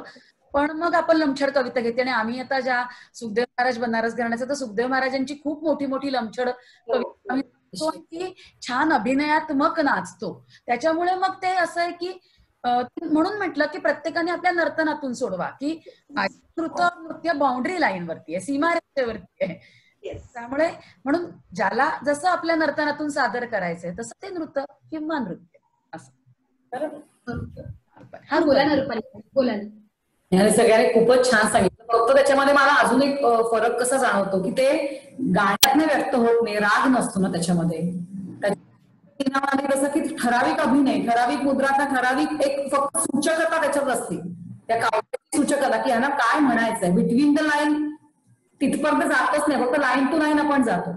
त्याच्यामुळे ते नृत्यामध्ये चांगलं म्हणजे आपण संचारी दाखवत नाही, नाही काहीच नाही. बरोबर. आता ते लमछड मध्ये आपण समजा मध्ये थांबून ती लिबर्टी घेतली, that is a different thing. पण आपण ताल टू सम बोललं तर मग इतर नृत्यामध्ये बरोबर. बरोबर. इथे एक छोटस तराण्याबद्दल सांगते, जे मी काही वर्षांपूर्वी ना रेडिओवरती खूप चांगले कार्यक्रम असतात विविध भारतीवर. तर एक दिल्लीचे कोणतरी उमाशंकर शुक्ल का व्यास असं त्यांचं नाव आहे. त्यांनी तराणा या विषयाचा सखोल अभ्यास करताना त्यांच्या असं लक्षात आलं की आपण जे शब्द निरर्थक म्हणून म्हणतो त्या शब्दाला सांकेतिक भाषा आहे आणि त्याच्यातनं बरीच तुमची काहीतरी तुला इथे पोहोचायचंय किंवा एक गुप्त मार्ग हा आहे, शत्रू इकडे आलेला आहे. कारण अमीर खुसरोंच्या काळामध्ये तराणा आला, तर त्या सगळ्या शत्रूंवरती पाळत ठेवणे हा त्या तराण्याचा पहिला मुख्य उद्देश होता. कारण तेच तेच शब्द असले की लोक कसं की त्या ह्याच्यातनं ते सांकेतिक भाषा म्हणजे it's like a code word असं त्यांनी त्या मुलाखतीमध्ये सांगताना मी ऐकलं होतं, जे आपल्याला ऍज अ कथक डान्सर मला तोपर्यंत माहिती नव्हतं. एखाद वर्षापूर्वीचीच ही गोष्ट आहे. मग त्यांनी त्या सांकेतिक भाषांचा जेव्हा अभ्यास केला तेव्हा त्यांना जे काय आपण जसं भोजपूरला जाऊन त्या महाभारतकालीन आपण त्या ज्या आर्किटेक्चरल व्हॅल्यूज बघतो किंवा कोकणामध्ये जाऊन जे आपण ते कातळ शिल्पांवरती खूप अभ्यास करतात त्या पद्धतीचा त्यांचा अभ्यास आहे आणि त्यांचा थिसिस प्रसिद्ध झालेला आहे. त्यामुळे तो तराणा जो आहे तो गाणं गुंगवून ठेवतं, पण इथे तुमच्या गुप्त हालचाली या चालू असतात असं त्यांनी त्याच्यामध्ये सांगितलं होतं. त्यामुळे ते तराण्याला एक खूप मोठं म्हणजे माझं तेव्हापासून तराण्याकडे बघण्याची दृष्टी फार बदलून गेली की आपण ज्याला निरर्थक म्हणतो नाही त्याच्यात काहीतरी अर्थ आहेत. अर्थात आता तिथे जाऊन त्याची सांकेतिक भाषा किंवा शब्दांना काहीतरी शोधणं शक्य नाही आपण आता व्यस्त जीवनशैलीमुळे, पण हा नक्की अभ्यास करण्याचा विषय आहे असं मला वाटतं. अर्थ गुप्त ठेवायचे म्हणून ते डान्सरसाठी निरर्थकच झालं, कारण जे दाखवायचंच नाही त्याला म्हणजे आपण काय करणार. म्हणजे आता कोणी आपल्यावरती हल्ला किंवा हमला झालेला नाही त्यामुळे ते गुप्तच राहणार अर्थ. पण खरंच कविता आणि तराणा या दोन्ही घटकांवरती आपलं सगळ्याच गुरूंचं हे मार्गदर्शन आम्हाला सतत आणि सतत एक अभ्यासपूर्ण विषय म्हणून अभ्यासासाठी सुद्धा मार्गदर्शन करेल. आता सगळ्यांच्याच जिव्हाळ्याचा विषय तो म्हणजे नृत्य नाट्य. आपण सगळ्यांनीच अनेक नृत्य नाट्य पाहिलेत. नृत्यनाट्य सादर केली जातात तेव्हा या नर्तन भेदांचा वापर करावा का असा एक प्रश्न नेहमी सगळ्यांच्या मनाला पडतो. मेधाताई, आपले याबद्दलचे विचार आम्हाला ऐकायला नक्कीच आवडतील. हो, सांगते तुला सुनीला. मुळात नृत्य नाट्य याला एक खूप मोठा इतिहास आहे जो आपण क्रमिक आपल्या ज्या कथकच्या पुस्तकांमध्ये वाचलेला आहे. फक्त आपण गल्लत अशी करतो, नृत्यनाट्यामध्ये संगीतिकाचा समावेश करतो. नृत्यनाट्यामध्येच आपण बॅले, हल्ली बॅले म्हटल्यानंतर लोकांना तोच अर्थ पटकन कळतो, पण हे दोन्ही वेगळं आहे हे त्यांच्या लक्षात येत नाही. म्हणजे मुलींना शिकवताना सुद्धा आपल्याला असं होतं की ताई बॅले म्हणजेच नृत्यनाट्य नाही का? अगं नाही, नृत्यनाट्याचा अर्थ वेगळा आहे, बॅलेचा अर्थ वेगळा आहे, संगीतिकाचा अर्थ वेगळा आहे. नौटंकीच्या मागे लागत नाही कारण तो शब्दच वेगळा आहे त्यामुळे त्यांना ते कळतं, पण ह्या ज्या तीन गोष्टी त्यांना कळत नाहीत. तर या नृत्यनाट्यामध्ये तुझा प्रश्न असा होता की ह्या तीन भेदांचा वापर करावा का? तर मुळात मला असं सांगायला आवडेल, इथे नृत्यनाट्य जेव्हा आपण बसवतो किंवा आपण बघतो तेव्हा त्याच्यामध्ये ना तीन वेगवेगळ्या नृत्यांचा समावेश होतो. लोकनृत्य, आधुनिक नृत्य आणि शास्त्रीय नृत्य. ह्या तिन्ही नृत्यांमधनं तुला जे जे उत्तम, उदात्त, उन्नत आहे ते त्याच्यामध्ये घ्यायचंय. कारण त्याला लिबर्टी हा एक, आपण जसं तिथे काय येतो सिनेमॅटिक लिबर्टी, डायरेक्टरियल लिबर्टी, साहित्यकाची लिबर्टी, त्याची ऍज अ डान्सर आपण ही तिथे लिबर्टी घेतलेली असते. म्हणताना फक्त आपण म्हणतो की ह्या नृत्यावर आधारित हे नृत्यनाट्य. अर्थात पूर्वीची नृत्यनाट्य आपण पाहिलीच नाहीयेत ज्याचा उल्लेख आपण त्यांच्या जीवनीयामध्ये वाचतो. की गोपीजींनी चंद्रयान नावाचं खूप छान नृत्यनाट्य केलं होतं. मालती माधव हे बिरजू महाराजजींचं होतं. रघुवंशम हे पण त्यांनी केलेलं होतं. नलदमयंती ते आत्ता त्यांचं बघितलेलं होतं ते रोमिओ ज्युलियट, हे जे आपण नेहरू सेंटरला 2च प्रयोग झाले होते त्याचे, ते बघितले होते. नृत्यनाट्याच्या लिस्ट असं जर आता म्हणजे कसं सगळा गुगल देव प्रसन्न असतो त्यामुळे मुली लगेच लिस्ट बघायला लागतात. तर यू विल वंडर की बॅलेचे सुमारे 400 ते 500 तुला नावं मिळतील. पण नृत्यनाट्य असा शब्द टाकलास की 8 शास्त्रीय नृत्य शैली वगैरे असं काही काही लिहून येतं. तर त्या बॅलेवरती म्हणजे मिड समर नाईट ड्रीम हे शेक्सपियरचं जे उत्तम बॅले होता त्याच्यावरती आपण इथे ऐन वसंतात अर्ध्या रात्री आणि हे नाटक विजय केंकरेंनी बसवलेलं मला आठवतंय. त्यानंतर बरीचशी म्हणजे तिकडे कसं आहे बॅलेमध्ये एखाद्या चित्रपटावरती बॅले सादर केला जातो. लायन किंग हे त्याचं उत्तम उदाहरण आहे जे 13 वर्ष तिथे चाललेलं आहे. माऊस ट्रॅप हे पण एक UK म्हणजे ब्रिटिश थिएटरमध्ये चाललेलं खूप मोठं नाटक आहे. रादर ते बघायला येतात. त्या धर्तीवर आता आपण इथे NCPA ला 2 नृत्यनाट्य झाली होती. ती म्हणजे एक मुगले आझम सिनेमा आणि दुसरं म्हणजे आत्ताचं उमराव जान. तर ह्या नृत्यनाट्य सादरीकरणामध्ये ह्या 3 भेदांना तू ऑफिशियली मुलांना शिकवताना नाही सांगू शकत की आपण हा भाग मी नृत्यमध्ये कोरिओग्राफ करतेय, हा भाग नृत्य आणि हा भाग नाट्य. कारण या तिन्हीचं एकत्रित सादरीकरण हे तुला फक्त रसनिर्मिती, कारण तुला डायलॉग्स आहेत, तुला संगीतिका म्हणजे गाण्याचे शब्द आहेत, मे बी ते रेकॉर्डेड असतील. आणि ह्या नृत्यनाट्यामध्ये आपण सगळ्यांचा सांगोपांग विचार करून त्याचा आविर्भाव करतो. जसं पहिल्या प्रश्नात टीनाताई म्हणाली की पूर्वी वंदना ही पडद्या मागून सादर व्हायची, तेव्हा मला लगेच असं लक्षात आलं की संस्कृत नाटकाची नांदी ही नेहमी पडद्या आडून व्हायची. मग त्याच्यानंतर त्याच्यात बदल होत गेले आणि मग ती नटी नांदी गायला लागली, सूत्रधार तिला साथ द्यायला लागला आणि हा पडदा कर्टन रेझर किंवा कर्टन ओपनर, कर्टन कॉल म्हणून आपण घ्यायला लागलो. तर सर्वोत्कृष्ट जी काही नृत्यनाट्य झाली आहे ही संस्कृत साहित्यावर आधारित आहे. आता उद्याच महाकवी कालिदासांचा आपण आषाढस्य प्रथम दिवस आहे, तर त्यांच्या मेघदूतावरती पण खूप छान नृत्यनाट्य सादर केलेलं आहे. लच्छू महाराजांनी राधापिया प्यारी हे जेव्हा सादर केलं होतं तेव्हा त्यांनी एक समान धागा निवडला होता, तो म्हणजे अष्टनायिका. त्या अष्टनायिकांना एकत्रित बांधून ठेवताना अर्थात तिथे फक्त नाट्याचाच विचार असणार. पण जर का तू असं म्हणालीस की मी रोमिओ ज्युलियट पाहिला, आय एम शुअर की तुम्ही पण सगळ्यांनी पाहिला असेल, त्याच्यामध्ये मात्र या तिन्ही गोष्टींचा विचार महाराजींनी बसवताना केला होता आणि शाश्वती दिदींनी अप्रतिम काम केलं होतं त्याच्यामध्ये. तर तेव्हा जी काही मधले फिलर्स आहेत त्याच्यामध्ये नृत्य असणं ही आता काळाची गरज आहे. गंगावतरण कथा जेव्हा मी बसवली होती शाळेतल्या मुलांची घेऊन, तेव्हा त्यांना फक्त हालचाली दिल्या होत्या कारण ती लहान होती मुलं. पण हेच जर मी मोठ्यांवरती बसवलं तर मी गंगा लहरीचा वापर करीन, त्याच्यामध्ये मी गंगेवरचं कविता असेल त्याचा वापर करीन आणि तो भाग नृत्याशी रिलेट करीन. कारण एज ग्रुप बदलला की त्याच्यामध्ये तुला नृत्य पकडून ठेवून त्याच कलाकारांच्या बरोबर या तिन्हीचा प्रयोग करणं थोडं कठीण जातं. आणि अर्थात कोणत्याही नृत्यनाट्यामध्ये तुझं जेव्हा पीकला जातं, एखादा तुला सामाजिक संदेश द्यायचा, जो माझी 2 नृत्यनाट्य आहेत, एक तर अष्टनायिकावरती केलाच होता आणि दुसरं स्त्री परिक्रमा, त्याच्यामध्ये मात्र आम्ही शेवट जो आहे तो तत्कार आणि तराण्यांनीच केलाय, म्हणजे परत द्रुत भाग तिथे आलेलाच आहे. त्यामुळे नृत्यनाट्य सादर करताना या तिन्ही भागाचा तुला त्याच्याशिवाय तुला पुढे नाही जाता येत. फक्त त्याच्या जोडीने आधुनिक नृत्य जे उदयशंकर शैली आपण म्हणतो, लोकनृत्याचा आधार की जो एकदम असा तुला विगरस डान्स जो दिसतो, की लोकनृत्याच्या मुवमेंट्सच अशा विगरस असतात की सहजासहजी तुला नाही करता येत. किंवा अगदी अलीकडचं रुपाली कदाचित तुला उदाहरण आठवत असेल की एक पुण्यतीर्थ भारत हा युवक बिरादरीनी जो बॅले केला होता त्याच्या सुरुवातीपासून मी साक्षीदार होते. झेलमताई, रेखाताई, गौरीताई आणि आशिष देसाईंचं म्युझिक होतं. त्याच्यात अख्खा स्वतंत्र भारत पर्यंतचा इतिहास राईट फ्रॉम भारत माता मोहनजोदडो हरप्पा या संस्कृतीपासून एक समान सूत्र होतं की आवश्यक असेल तिथे लोकनृत्य आहे, आवश्यक असेल तिथे क्लासिकल नृत्य आहे आणि आवश्यक असेल तिथे मॉडर्न पण आहे, म्हणजे शॅडो प्ले पण होता जो उदयशंकर शैलीला, तरच ती लोकांना भव्य कलाकृती वाटेल. तू एक धागा घेऊन जर त्यांना सांगत राहिलीस की हे बघा हे नृत्य नाट्य, तर मग ते नाटकाकडे अधिक झुकेल.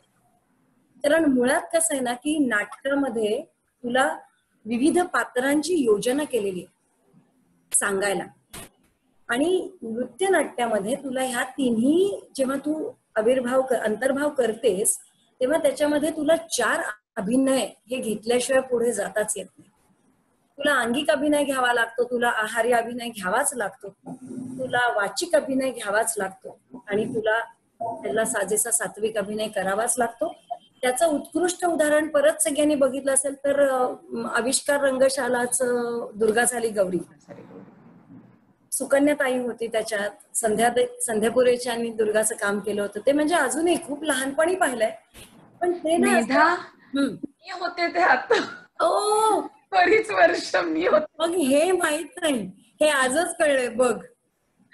तर तो इतका सुंदर. हा सांग. नाही तुम्ही पूर्ण करा मग मी बोलेन. बर. तर हे सगळं जेव्हा बघताना तेव्हा आता वैशालीताई तर ती एकदम म्हणजे आखो देखा हाल सांगू शकेल की त्याच्यामध्ये जेव्हा रमेश पुरव आणि पार्वती कुमार आचार्य, पार्वती कुमारांसारखे दिग्गज जेव्हा ते बसवतात तेव्हा नृत्य भाग असताना ते एवढंस सुद्धा तुला सूट देत नाहीत. हे मात्र तुला बॅलेमध्ये बघायला मिळतं, कारण त्यांचं आधी संरचना झालेली आहे आणि आपली जी आहे ना ती सरप्राईज एलिमेंट आहे. बॅलेमध्ये ठरलेलं आहे की इकडे ह्या मुलीने इकडे एंट्री करायची, तिने असं जायचंय. आपल्यामध्ये ही प्रयोगशील कला आहे, हेच आपण मानत आलोय. Because every day it has to be the surprise element. तू 100 प्रयोग कर किंवा 1000वा प्रयोग कर, रुपाली तू पण ह्याला सहमत असशीलच, कारण नाट्यक्षेत्रातले आपण असल्यामुळे आपल्याला असं वाटतं की नाही मोनोटोनस कसं होऊन चालेल. मग आपण रोज त्याच्यात नव्या जागा शोधायला लागतो. मग ते नवी जागा कदाचित आपण समजा 5 जणी करतोय तर तुला नाट्यातली सापडेल, मला नृत्यातली सापडेल आणि तुला नृत्यातली सापडेल. तर ती एक छोटीशी कृती जी आहे ना ती ह्या तिन्ही भेदांना तुला समतोल राखत राखतच नृत्यनाट्य बसवायला लागतं. नाहीतर मग ते नृत्यनाट्य नाही म्हटलं जात. मग ते म्हटलं जातं की हे आयदर नाट्य होतं मग तुम्ही नाटकच करायचं ना, मग ते नृत्य आहे असं कशाला आम्हाला म्हटलं. आमचं रसनिर्मितीचा आमचा रसभंग झाला. म्हणून ह्या ज्या काय तुझ्या नृत्य नाट्यामध्ये हा तिन्ही भेदांचा जो आहे आपण अर्थात तो नकळत करत असतो. आणि बाकीचे जे आहेत लोकनृत्यवाले ते तर अननोईंगली वर्षानुवर्ष करत आले. त्यांना सांगावं लागतं फक्त की हे ना हे भेद आहेत, हे भेद आहेत. त्यामुळे मग त्यांना वाटतं की हो का असेल, कारण लोकनृत्य हे पहिल्यापासून मनातली उर्मी आहे. आधुनिक नृत्य हा मॉडर्न टच दिलाय. मग त्या दोन्हीच्या कात्रीत सापडलेलं शास्त्रीय नृत्य, जेव्हा त्याचा विचार करायला लागतो तेव्हा इथे आपल्याला मात्र डोळ्यात तेल घालून कोरिओग्राफी करावी लागते, पण तिन्ही भेदांचा समतोल राखत. नाहीतर तो नाटकाचा बॅलन्स आणि रसनिर्मितीचा पोहोचवण्याचा बॅलन्स दोन्हीला असं होत होतं राजू, ते नाही बरोबर वाटत. टीना काही तुम्हाला काही ऍड करायचं होतं? हा ऍड करायचंय की त्या नाट्याबद्दल मला असं सांगायला आवडेल की श्रीराम भारतीय कला केंद्र म्हणून एक इन्स्टिट्यूट आहे. तिथे त्यांचा एक फेस्टिवल असतो 5 दिवसांचा आणि त्या 5 दिवसांमध्ये ते त्यांचे पूर्ण 2.5 तासांचे बसवलेले नृत्य नाट्य असे. तर आता जितकी ऑडियन्स बघते आपल्याला, मला असं वाटतं की त्या फेस्टिवलच्या वेळेस मुद्दाम तिकीट काढून तुम्ही दिल्लीला जा आणि ते 5 दिवस ते नृत्य नाट्य बघा असं मला वाटतं. त्याच्यातून इतकं काही शिकायला मिळेल. आणि खास म्हणजे हे की ते जे आर्टिस्ट असतात ते सगळं काही शिकलेले असतात. त्यांना तिथे गाण्याची ट्रेनिंग दिली जाते, त्यांना तिथे नाटकाची ट्रेनिंग, अभिनयाची दिली जाते, डान्स शिकवला जातो. डान्स मध्ये पण त्यांना छाऊ, त्याच्यानंतर सत्रिया, मार्शल आर्ट फॉर्म्स, शास्त्रीयचे थोडे सगळे बेसिक्स आणि फोकचे बेसिक्स. तर ते जे डान्सर्स आर्टिस्ट असतात ते नर्तनाच्या तिन्ही भेदांमध्ये एकदम प्रवीण झालेले असतात. म्हणून जेव्हा ते पात्र करत असतात तेव्हा ते इतके जिवंत होतात. म्हणजे माझा अनुभव असा की मी त्यांचे कालीवर, दुर्गा काली असे त्यांचे हे आहेत. तर कालीवर त्यांचा जो काय पीस होता, मी प्रेग्नेंट होते तेव्हा जेव्हा मी बघायला गेले, तर ती काली माता जेव्हा ती लेडी दाखवत होती ऍक्ट्रेस डान्सर, म्हणजे मी बघू नाही शकले ते त्या अवस्थेत. मला उठून थोड्या वेळ बाहेर यावं लागलं. तो त्या काली मातेचा रूप मी त्या प्रेग्नन्सीच्या अवस्थेत मी बघू नाही शकले. मला 10 मिनिटं मी बाहेर आले, मग तो त्यावर मी परत म्हणजे ते त्या लेवल पर्यंत तिन्ही नर्तन भेदांचा ट्रेनिंग घेतात. शिवाय गाण्याचा आणि अभिनयाचा वेगळा ट्रेनिंग घेतात, म्हणून ते तिथे पोहोचतात. तर मला असं वाटतं नृत्य नाट्यासाठी हे तिन्ही नर्तन भेदांचं नॉलेज आणि प्रॅक्टिस असणं फारच गरजेचं आहे. तू पुढे जाऊन संगीताचं पण ज्ञान असणं तू म्हणालीस तसं गरजेचं आहे. कारण मी जेव्हा लंडनचं जे आमचं म्युझिकल म्हणते मी आता त्याला नृत्यनाट्य आणि म्युझिकल लोक जसं मगाशी मी म्हटलं, तर त्याच्यामध्ये लिटरली पहिल्यांदा रिडिंगच्या बरोबरीने नंतर तू म्हणालीस तसं प्रत्येक दालनांमधनं जाऊन आमची प्रॅक्टिस चालायची. मग ते त्यांच्या व्हायोलिन आणि चेलो आणि ह्याच्याबरोबर आम्हाला आमचे आवाज लावायचे, कारण गायला तर लागायचंच. म्युझिकल म्हणल्यानंतर तुला कॅरेक्टर जरी असलं तरी तुला जसं आहे तसं मग कोरस गायचंय, मग बाकी गायचंय. आणि ह्याच्यामध्ये आता आणखीन मी चौथा आर्ट फॉर्म म्हणजे कंटेम्पररी आणि कलरीपट्टू, हे पण त्या नृत्यनाट्यामध्ये मुवमेंट्स ऍड केल्या जातात असं मी पुढे जाऊन आणखीन सांगेन. पण म्हणजे ह्याच्यात एकच आहे की कलाकार हा सर्व गुण संपन्न असायला लागतो, तरच तो चांगल्या प्रतीचं नृत्यनाट्य आयदर दिग्दर्शित किंवा काम त्याच्यामध्ये करू शकतो. तू छोटाच विचार केलास आणि इतर यांचं जर नाही नसेल माहिती तुला, तर मग त्याची हवी तशी ती काय म्हणू अभिजात कलाकृती निर्माण होत नाही असं मला वाटतं. मी छोटस म्हणजे माझी फक्त मेधानी खूप आठवण जागृत केली. म्हणजे पार्वती कुमारांच्या अंडर दुर्गा केलं आणि अरुण चांदीवाले सरांच्या अंडर वृक्षवल्ली केलं. त्यामुळे शास्त्रीय नर्तकाच्या अंडर एक नृत्यनाट्य आणि एक फोक बेस असलेल्या दिग्दर्शाच्या डान्स डिरेक्टरच्या अंडर एक नृत्यनाट्य केलं. तर त्यातला फरक मला आता इतका तो तुझ्या बोलण्यातून पुन्हा तो रिकनेक्ट होत झाला. आम्हाला शेअर केलं तरी चालेल, आहे आपल्याकडे. नाही पुढे जाऊ आपण, पुढे जाऊ. हा म्हणजे तू पुण्यतीर्थ भारताचा उल्लेख केल्याशिवाय पुढे राहत नाही, कारण मी त्याचे 75-80 शोज केलेत. तर त्याच्यामध्ये साधारणपणे प्रत्येक कॅरेक्टरला ना 9 चेंजेस होते. आहारी अभिनयाबद्दल बोलते. 7 ट्रंक भरून कपडे असायचे, म्हणजे बस गेली आमची की आधी ट्रंकांना जागा आहे की नाही हे बघायचं. आणि म्हणजे नंतर तर सगळ्यांनी असं झालं होतं की ते सगळी पुरुष मंडळी जी काय होती, मुलं जी काय होती ती तर त्या विंग्यात जाता जाता सगळं काढून काढून काढून भराभर घालून आणि परत तुला त्या कॅरेक्टर मध्ये जायचं असतं. म्हणजे मला असं वाटतं की नृत्यनाट्य हे करणं खूप आव्हानात्मक. काय झालंय की कपडेपट सांभाळणारा आणि एवढा मोठा तर खर्चिक पण असतं.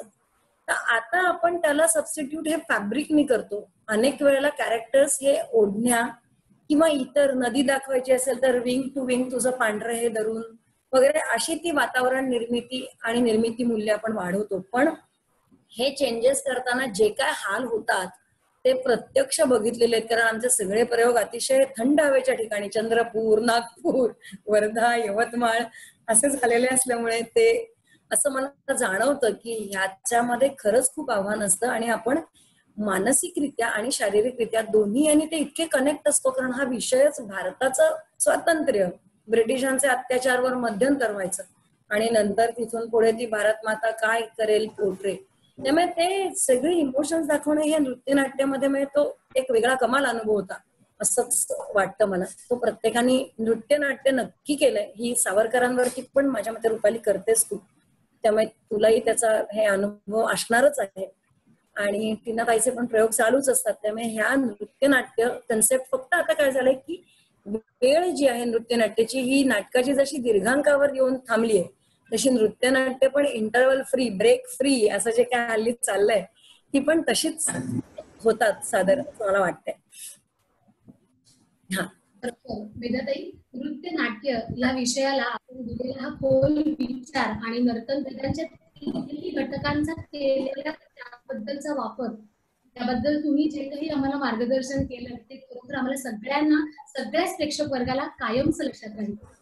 आता खरं तर ह्या न थांबवाव्याच्या प्रवासामध्ये मला आता इथे स्वल्पविराम घेण्याची वेळ जशी जशी जवळ येते तसं जसं वाटतंय की हे संपूच नाही. पण आजच्या या उपक्रमाचा सगळ्यात जास्त मोठा वर्ग असेल तो म्हणजे विद्यार्थी वर्ग. मग याच विद्यार्थी दशेमध्ये कोणत्या नर्तन भेदावर म्हणजे नृत्य आणि नाट्य या 3 पैकी कशावर जास्त भर देणं अपेक्षित आहे, त्या संदर्भात रुपालीताई आपलं मार्गदर्शन आम्हाला खूप खूप उपयोगी होईल. जसं सकस आहाराशिवाय कुठलंही जीवन होऊ शकत नाही तसा हा तुम्हाला प्रश्न विचारलाय. पण तरीही, आणि दुसरी महत्वाची गोष्ट आहे, कलाकार म्हणून असं वाटतं की आपली विद्यार्थी दिशा संपतच नाही आणि ती संपू नयेच, तर आपली कला अधिकाधिक वृद्धिगत होत असते. पण प्राथमिक टप्प्याचा जर विचार केला विद्यार्थी दशेचा, तर अर्थातच पहिल्यांदा आपली ओळखच होते ती नृत्याशी होती. मग त्याचं म्हणजे पहिल्यांदा ओळख म्हटल्यावर, कथ्थकची ओळख म्हटल्यावर मग हस्त, भ्रमरी, तत्कार हळूहळू त्याच्यामध्ये ओळख करून दिली जाते. मग त्याच्यावर नक्की काय काम करायचं हे विद्यार्थ्यांना गुरु सांगत असतात. पण ऍक्च्युअल माझं म्हणणं आहे की 3-4 वर्षांनी अचानक जाणीव होते की हा हे म्हणायचं होतं तत्कार म्हणजे, हे भ्रमरी म्हणायचं होतं, अरे इतक्या दिवस माझं काय होत होतं, म्हणजे नंतर साक्षात्कार होतो. आणि मग तो साक्षात्कार झाल्यानंतर म्हणजे आपण इतक्या दिवस रियाज नक्की करत होतो का नाही, प्रॅक्टिस करत होतो का नाही, असा प्रश्न विद्यार्थ्यांना पडतो. पण मला आठवणीने सांगावं असं वाटेल की हे सगळ्यांनाच होतं असं. आणि पहिल्यांदा नृत्याचाच विचार करायला लागतो. कारण काही वेळेला आम्ही पहिल्यांदा श्लोक शिकवतो, मग त्यावेळेला श्लोक शिकवताना आम्ही अगदी अर्थ सांगून शिकवतो की ह्याचा अर्थ हा आहे, मग ह्या देवतेची मुद्रा काय आहे ही आहे. आता त्यांना मुद्रा हाच एकदम अट्रॅक्टिव्ह शब्द असतो की अरे मुद्रा म्हणजे काहीतरी वेगळं करतोय आपण, आपला चेहरा हलत नाही त्यांच्या लक्षात येत नाही, पण काहीतरी मी हाताने मुद्रा करते, मी त्रिशूल दाखवलाय म्हणजे असं त्यांना वाटायला लागतं. त्यामुळे मुद्रा भी म्हणजे मुद्रा करण्यातच त्यांचं आधी लक्ष असतं. तो चेहऱ्यावर भाव येतोय की नाही त्यांच्या लक्षातच येत नाही. आपण म्हणतो अगं हसून तरी खरं ऍटलीस्ट, म्हणजे ती वंदना वाटू दे, तो भाव कसा येणार, कारण जसं फुल उमलतं तशा पाकळ्या हळूहळू उमलतात हे आपल्यालाही माहितीये. तो भाव काय एकदम उगली टॅबलेट घेतले आणि भाव उत्पन्न झाले असं होऊ शकत नाही. पण तरीही आपण आपल्याकडनं प्रयत्न करतो की अरे हा भक्ती रस आहे तर हा आला पाहिजे, पण ते न समजण्यासारखंच ते वय असतं. पण तरी नृत्य पहिलं येतं, मग अनावधानाने त्यांच्याकडे नाट्याशी त्यांचा संदर्भ संबंध येत जातो. आणि मग जेव्हा नाट्य आणि नृत्य यांची सांगडतना मनात थोडी थोडी व्हायला लागतं की अरे हे ना शास्त्राप्रमाणे आपण हे ग्रीवाभेद करतोय, हे शिरोभेद करतोय, इतकं मायन्यूट आपल्या शास्त्रामध्ये सगळ्या गोष्टी दिलेल्या आहेत, पण त्या फक्त लिखाणात्मक राहतात. नंतर जेव्हा थिअरी होते, जेव्हा मूळ विशारद होतं, त्याच्यानंतर आपल्या लक्षात आलं की अरे एवढे बारीक बारीक भेद आहेत, भ्रुकुटी भेद आहेत त्याच्यामध्ये, अरे रेचिता कशी करतात ते, म्हणजे इतक्या छोट्या छोट्या गोष्टी असतात की ते आपण अनावधानाने वापरून जातो. पण तुला विचारलं की आता तू द्रौपदीची रडते, तू कुठलाही भेदभाव करतेस, तर त्याच्यामध्ये हा तू दृष्टीभेद कुठला वापरला, तर तेवढी सांगड मुलं घालूच शकत नाही. तर माझं असं म्हणणं आहे की जसं जमेल तसं त्याचाही विचार जर केला क्रियात्मकच्या वेळेला, ती प्रॅक्टिकल शिकतोय ना, पण ह्याच्यामध्ये मग आपण कुठला भेद वापरला का नुसतं उपयोग सांगतात ते मुलं परीक्षेला, याचा उपयोग हा आहे, याचा उपयोग हा आहे, ते तोंडाने सांगतात के मुष्टी, केस ओढण्यासाठी आणि केस ओढण्यासाठी, हे जर त्यांनी पटकन केलं तर त्याचा भाव त्यांना कळलाय त्यावेळेला हे लक्षात येतं. पण मुद्राभिनय ज्या परीक्षा दाखवतात त्या ते असे ब्लाइंडली दाखवतात, त्याचा काही म्हणजे काय बरं डोळ्याचा कोपरा दाखवण्यासाठी, नजर अशी आणि हे डोळ्याचा कोपरा दाखवण्यासाठी, तर हे जर त्यांनी समजून घेतलं तर त्यांना तेव्हापासून म्हणजे अभिनय आपोआप यायला लागेल, वेगळं काही करायला लागायला लागणार नाही. आणि शिवाय आरशासमोर कधीच मुली जात नाही. आपल्याला अभिनय शिकायचा आहे तर पण आरशासमोर स्वतःच अभिनय कधी करून बघतो का? जसं वेदा म्हणाली की एखादी पटकन जागा मिळून जाते, तर नाटकाच्या वेळेला मला अगदी जाणवायचं की त्यावेळेला आमच्या गुरु डॉक्टर मंजिरदेवजी नेहमी म्हणतात की ना आपल्याला ना स्टेजवर ना गुरुचा सहवास जाणवतच असतो, कारण ते पढंतला तिथे स्वतः उपस्थित असतात किंवा समोर बसलेले असतात. पण देवाचा वास म्हणतो आपण तो असा तर नाही जाणवत, पण त्यावेळेला एखादीशी नवीन गोष्ट जर आपल्याला मिळून गेली ना तर आपल्याला ब्लेसिंग झाल्यासारखं वाटतं. पण तीच गोष्ट सुनीला तू रिहर्सल मध्ये करायचा प्रयत्न कर दुसऱ्याशी व्हिडिओ बघून, तुला ती येत नाही. म्हणजे तेव्हा तो देवाचा जो आशीर्वाद मिळालेला आहे तो इतका अमूल्य आणि न सांगता येणारा असतो. त्या जागा कधीच लक्षात राहत नाही, तसं होत नाही, त्याच लक्षात राहतात. पण तू नेक्स्ट टाइम त्या शोला तू ते करायला गेलीस पर्पजली, तो कधीच ती जागा मिळत नाही. तो ब्लेसिंग त्या क्षणी मिळतो आणि तो जाणवतो. जर खरा सच्चा कलाकार घडत असेल ना तर तो जाणवत जातो त्यावेळेला. त्यामुळे माझ्या माहितीप्रमाणे विद्यार्थी तसे अगदी प्राथमिक टप्प्यामध्ये विचार केला तर नृत्य, नाट्य आणि मग जेव्हा दोघांची त्यांना सांगड घालता येईल, त्यांचा अभ्यास तेवढा वाढेल, तेव्हा अर्थातच नृत्य, पण त्याचा आनंद त्यांना घेता आला पाहिजे त्यावेळेला. नाहीतर मगाशी जसं वैशालीच मला वाटतं म्हणाली की रेकॉर्ड डान्स करायचा म्हणजे काहीतरी अभिनय करायचा, त्या हिरोईननी काय केलंय, असं केलंय का, असं केलंय का, बस तेवढं केलं की झालं. पण ते काहीच नसतं, इथं नसतं तर दर्शकांपर्यंत पोहोचणार कसं ते. हा जेव्हा त्यांना फरक जाणवेल तेव्हा ते नृत्य चांगलं होईल त्याचं. आम्हाला थोडक्यात ह्या विषयावरती सांगाल तर आवडेल. मलाही असंच वाटतं, जसं रुपालीताई म्हणाली की नृत्य हा सगळ्यात आधी शिकला पाहिजे. जसं 8 किंवा 9 वर्षाच्या वयात, 7 वर्षाच्या वयात मुलं जेव्हा आपल्याकडे शिकायला येतात त्यांना आपण अभिनय वगैरे काहीच त्याचा गंध पण नसतो. ते फक्त एक फिजिकल ऍक्टिव्हिटी म्हणून किंवा आवडतं काहीतरी म्हणून ते शिकायला येतात. आणि मग आपण म्हणतो की डान्सर म्हणून बॉडी इज अवर इन्स्ट्रुमेंट. तर सगळ्यात पहिले आपल्याला प्रिपेअर करायचं आहे आपल्या बॉडीला, कारण तो एक नवीन आर्ट फॉर्म शिकतोय. माइंडला आपल्याला प्रिपेअर करायचं आहे कारण ती एक नवीन लँग्वेज कथकची ता थे थे तत वगैरे आपण शिकतोय.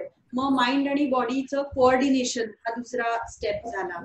मग ते जरा कोऑर्डिनेशन जमू लागलं की मग हातांनी क्रिएट करणाऱ्या लाईन्स किंवा अँगल्स किंवा पोस्चर्स, पाय पुढे ठेवून उभं राहायचं, तर मग वजन पुढच्या पायावर असलं तर ते किती सुंदर दिसतं, तेच वजन मागच्या पायावर गेलं तर ते कसं दिसतं.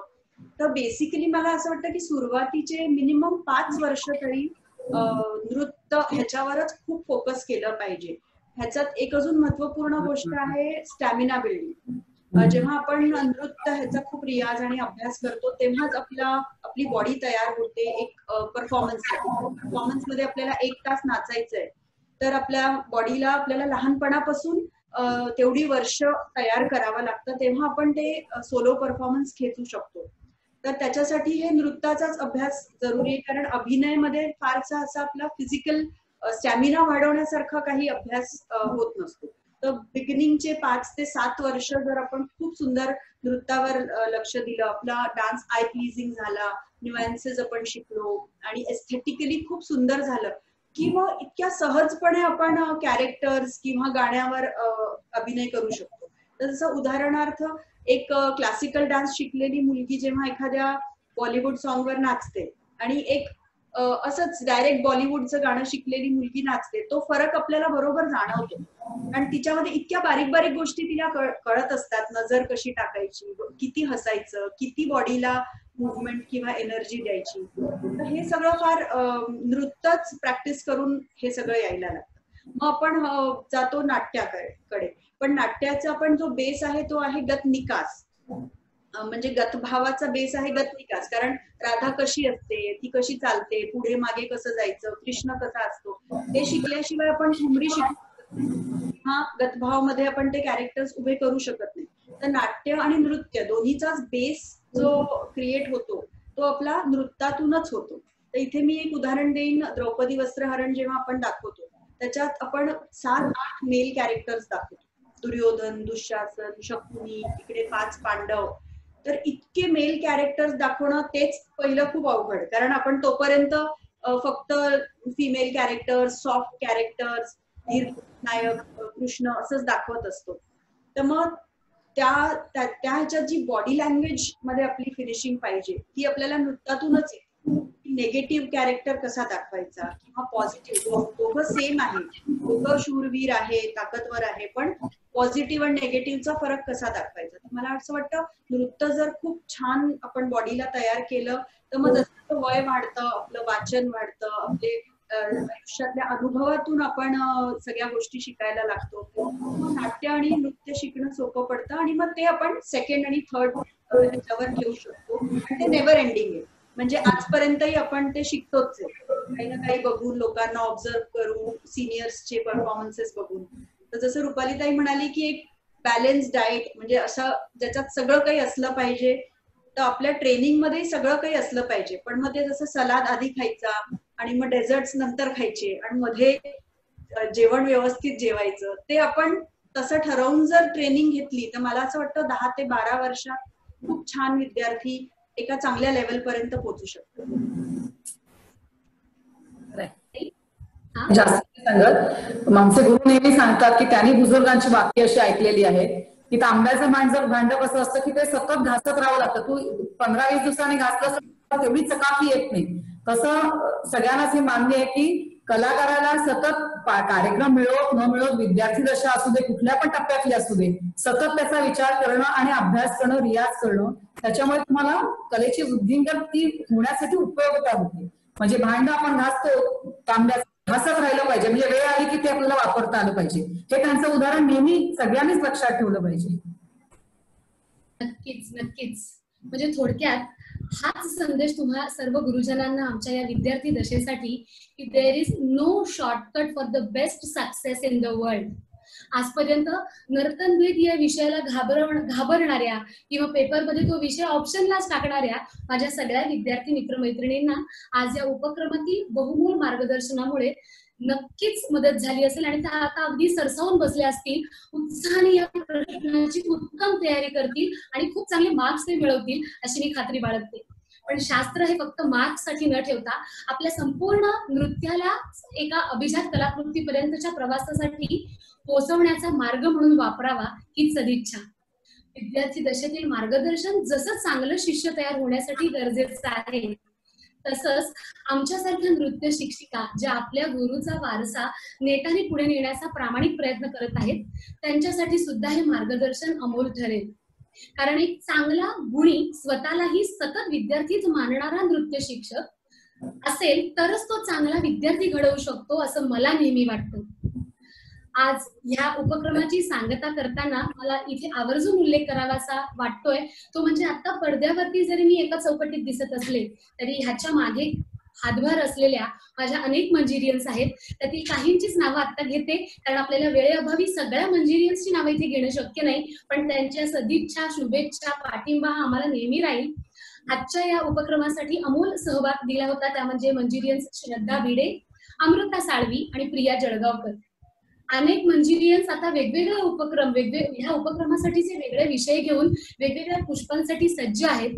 आम्ही मंजिरियन्स या नृत्य स्पंदने हितगुज कलेशी या मासिक उपक्रमातून आपल्याला पुढच्या पुष्पात 12 जुलैला लगेचच भेटणार आहोत. तोपर्यंत जिथे रहो रियाज करते रहो. लवकरच भेटूया. वतीने मला असं वाटतं आमच्या सगळ्यांच्या वतीने तुम्हाला पण खूप खूप धन्यवाद की तुम्ही आम्हाला एवढ्या सुंदर या उपक्रमात सहभागी केलं. आणि मला वैशाली ताईचंही खूप कौतुक करावं असं वाटतं की तिचे स्टुडंट्स आणि त्यांचे स्टुडंट्स आता एवढे तयार झाले आणि ते इतका इंटरेस्ट घेतात हे शास्त्र जाणून घेण्यात. ही खूपच कौतुक करण्यासारखी गोष्ट आहे आणि इतकं छान तुम्ही हा सगळा कार्यक्रम ऑर्गनाईज केला त्याच्यासाठी खूप खूप अभिनंदन आणि आम्हाला बोलवल्याबद्दल धन्यवाद. Yes, thank you. आम्ही आपले आभारी आहोत की तुम्ही पहिल्याच या पुष्पाला इतका छान आम्हाला सपोर्ट केलात की काही गोष्टी इथे मांडताही येणार नाहीत पण त्या खरोखर मनाला अगदी स्पर्श करून गेल्या. की पहिलाच प्रयत्न, पहिलंच पुष्प, वेबिनार सारखा टेक्निकल जरा आस्पेक्ट सांभाळणारा प्रकार, पण तुम्ही संपूर्ण टीमनी आमची हिंमत खरंच वाढवली आहे याचा उल्लेख मी दर पुष्पात केल्याशिवाय राहणार नाही. तर पुन्हा एकदा सर्व गुरुजनांचं इथे पुन्हा एकदा मनपूर्वक आभार मानते आमच्या मंजिरियन्स कडून. पुन्हा भेटूया 12 जुलैला. थँक्यू. थँक्यू. थँक्यू.